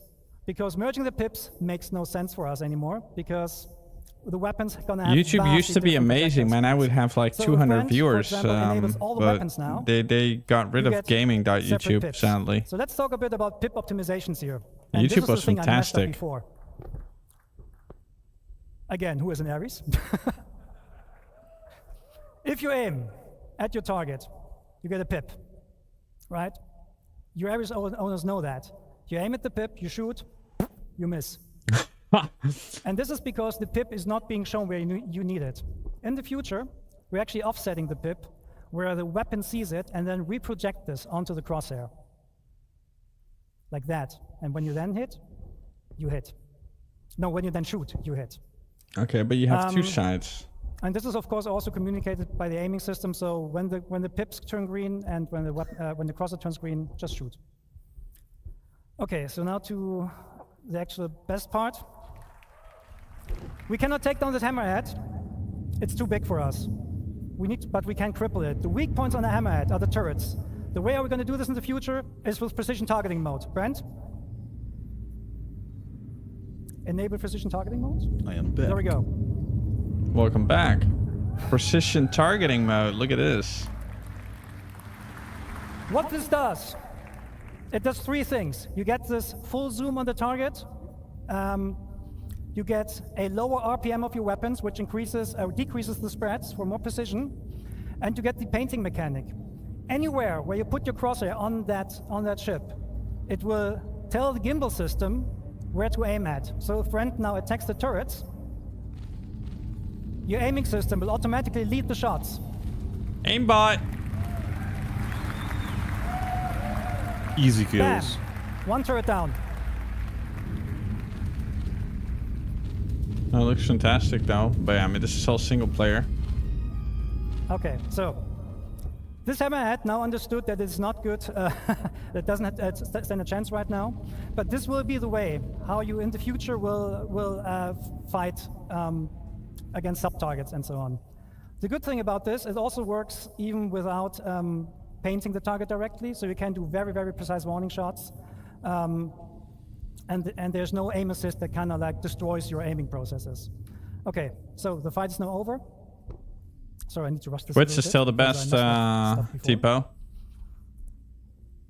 And you're going to look at Pyro 3. Okay, Brent, switch to nav mode. And bring us down to that By far. Yeah, YouTube streaming is only nice if you already have a large following. Pyro 3 is also called YouTube streaming used to be good. It's a very big planet with a nice atmosphere. And, oh, something wrong with the throttle. Oh well, something's wrong with the throttle. We'll try to go down as fast as possible though. I don't mind. I said gameplay demo might have bugs. The bugs! Ooh, the atmospheric effect. Okay. Let me go there now. Okay. Ooh. Yeah, steeper angle, that works. Okay, so the thrusters on your ship, they do not like they do like the vacuum of space. Well, we're talking spaceships here, right? And we have thruster efficiency curves on these thrusters. So at some point, especially the MEF thrusters, they will cease working because look at all this shaking. They will overheat very, very quickly. So there's the question: what happens when you go down to a planet and you want to rotate audio's the ship on with your thrusters off? No, I mean like full audio for entering the atmosphere. We'll see. Can you go to external view? Can you waggle your tail? Yes! Let's go! Dude, that is so cool. Finally, aero controls. Nice. Okay, back first person? Fuck yeah. Okay, so what you see here is the new aerodynamics model. Because obviously our left stick is somewhat damaged or so, we can't be as fast as we want. Actually, Brent, can you try W and S on the keyboard instead? Oh, it doesn't work. Oh. No, it doesn't. Yep. Okay. No, the stick is affecting us. Okay. Anyways, we're gonna go down as far as possible. So the new aerodynamic system is a complete replacement of the aerodynamic system that you currently have, and you need your control surfaces to actually turn the ship around. It simulates the airflow over your lift surfaces, and therefore, the slower you become, the less effective those control surfaces will be in order to turn your ship. So we can demonstrate this. So if Brent just sits here and yaws left and right, you will see he cannot go further than that. That is in line with what real airplanes also experience when they're trying to use the rudder to yaw left and right. So what Brent can do here is he can roll and he can pull to actually change oh, hell yeah. his direction. That's nice. Look at those so mountains. Just for this demo, we added a button. Sick, man. The button is called thruster disconnect, because at the moment in the PU, when you go through a planet, you're using the thrusters to rotate. We're not doing that anymore. So Brent, disconnect the thrusters, please, and put the ship into a purposeful stall. A stall happens when the airflow over a wing ceases, or over a lift surface ceases. Oh, it's gonna drop and then down at some point or you will what? not have any authority anymore, and your ship will not turn and so on, and you will basically fall out of the sky. That is naturally a state that every plane wants to avoid naturally, right? And this is happening right here. Brent is not able to use the control surfaces right now because the ship is in a process of stalling. However, the airflow will pull the nose back into the wind, and once you have enough speed, he can actually, well, he gets authority back over this control surface. That's actually really nice. You can turn into a glider and turn off your engine, have a stealth approach. Yeah, that exactly. means for you as players, what you can actually do, you can do aero braking, you can do pure gliding if you want to. You can even do like competitions, like, I don't know, like drop ships out of orbit and then see how far they glide. Yeah. This is all possible with a new system. Oh, that's sick, man. So let's talk about I've the been waiting for problem that for so long. Yeah, how to that's come to a dope. stop now. To come to a stop with the new system, you need to purposefully put the ship into a stall. But don't worry, when we don't have the thrusters disconnected, IFCS will help you. So you're gonna bring down the speed more and more until you're reaching stall speed, which is about now. and then the thrusters will kick in and catch you. Nice. That Okay. means, however, you are now in a Can state still that hover. the thrusters don't like, right? So at the moment we have turned this up, but in the future you will not be able to hold this for long. Yeah, makes so Brent, sense. for example, now from a hover, strafe is left, more Yeah, left, pull down more probably, left, yeah. more left. The wind Aerodynamic flow again forces, pulls yeah. the ship over, and you go forward again. Ah. That's sick. Okay, so now Brent now show Damn. us, Okay, how they're to come doing to really a, fucking hover, insane and, shit. do we have some water here? Oh yeah, there's our point. Okay. Dude, this new is this like a completely new engine or? No, it's the same engine. That's It's just insane. the new rendering. No, but I mean like the engine as in like Okay, the so way there's our landing everything point. works. Oh. Is Star Engine, is that what we currently have? I don't think so, I guess. Yeah, no, Becomes we're really currently slow, using Star Engine, but these are just newer updated systems. But trying it's to like land somewhere here. way updated. Yeah, it's like a totally different game. But right now we are using the Star Engine. Oh, give you those water effects. Go on, show them. I don't know. Yeah. Look at this. Oh, that's sick. I'm gonna play around Yeah, with that that. water is Whoa. great. Like, awesome. Okay, so now we're coming to a. Well, we're gonna have so a now lot Brent of will fun, try man. to, land. In this Support the patch. throttle. Get some groups going. There's some like low flying on the water. Low flybys next to the water. Oh, Hell people yeah. crashing. Yeah, crashing in the water. And yeah, he's aided a little bit here by the landing gear. So he has landing gear out, I think, because that automatically enables precision mode at the moment, so that you're a little bit slower. But you can of course like turn this off as a player, and then you come Wait. smoothly down to a landing. The best way to land your ship is in decoupled, because you can just like very smoothly land it on the surface. Oh, I'm guessing they brought cool. that AR landing view back, because if you look at the map at the front. And now you're gonna power down the ship Although they using the didn't show new it. interactions. I don't know. Engines off first. Then we're in I'm the still relax gonna pose press again, as Ines showed I before. and U to turn Power it off. off. Yeah. And the canopy on. Pressing I think he probably does the no. animation as well. Don't put the canopy off. And get out of the ship. Looks And, fucking probably go for a swim beautiful. or something. Wait, There's a light, what? though. We can swim? Okay, No. that was a bit of a He bumpy, said- bumpy ride, but thank you for taking the time with Ah, us. okay. I thought he was gonna show us swimming. Oh, I felt like joking around. Well, swimming is gonna be a thing. Yeah. And we'll see you in the verse. Thank you. Oh, that was it? No. Yeah, I think they're gonna go in lunch now, and then I will sleep. Thank you so much, Yogi. Everybody, it's time for lunch. We'll be back around 2:45, so get yourself some food, get yourself some drinks, get yourself some snacks, stretch your legs, and then be back in Hall All right. A when we come I back, because will from this point forward, turn- you're not going to want to be anywhere else. We'll see you at 2:45, everybody. Take care. Yeah, guys. Marijn, thank you for streaming that. I appreciate it. Yes. No worries. Thank you so much. Guys, I sadly do have to go to sleep. So whatever they're showing, I'll see you tomorrow. And yeah. Appreciate you guys hanging out. Thank you so much. It's looking insane. So I'm quite excited. And it's gonna be in our hands pretty soon, I think. So we'll see. All right, guys. Good night. Peace.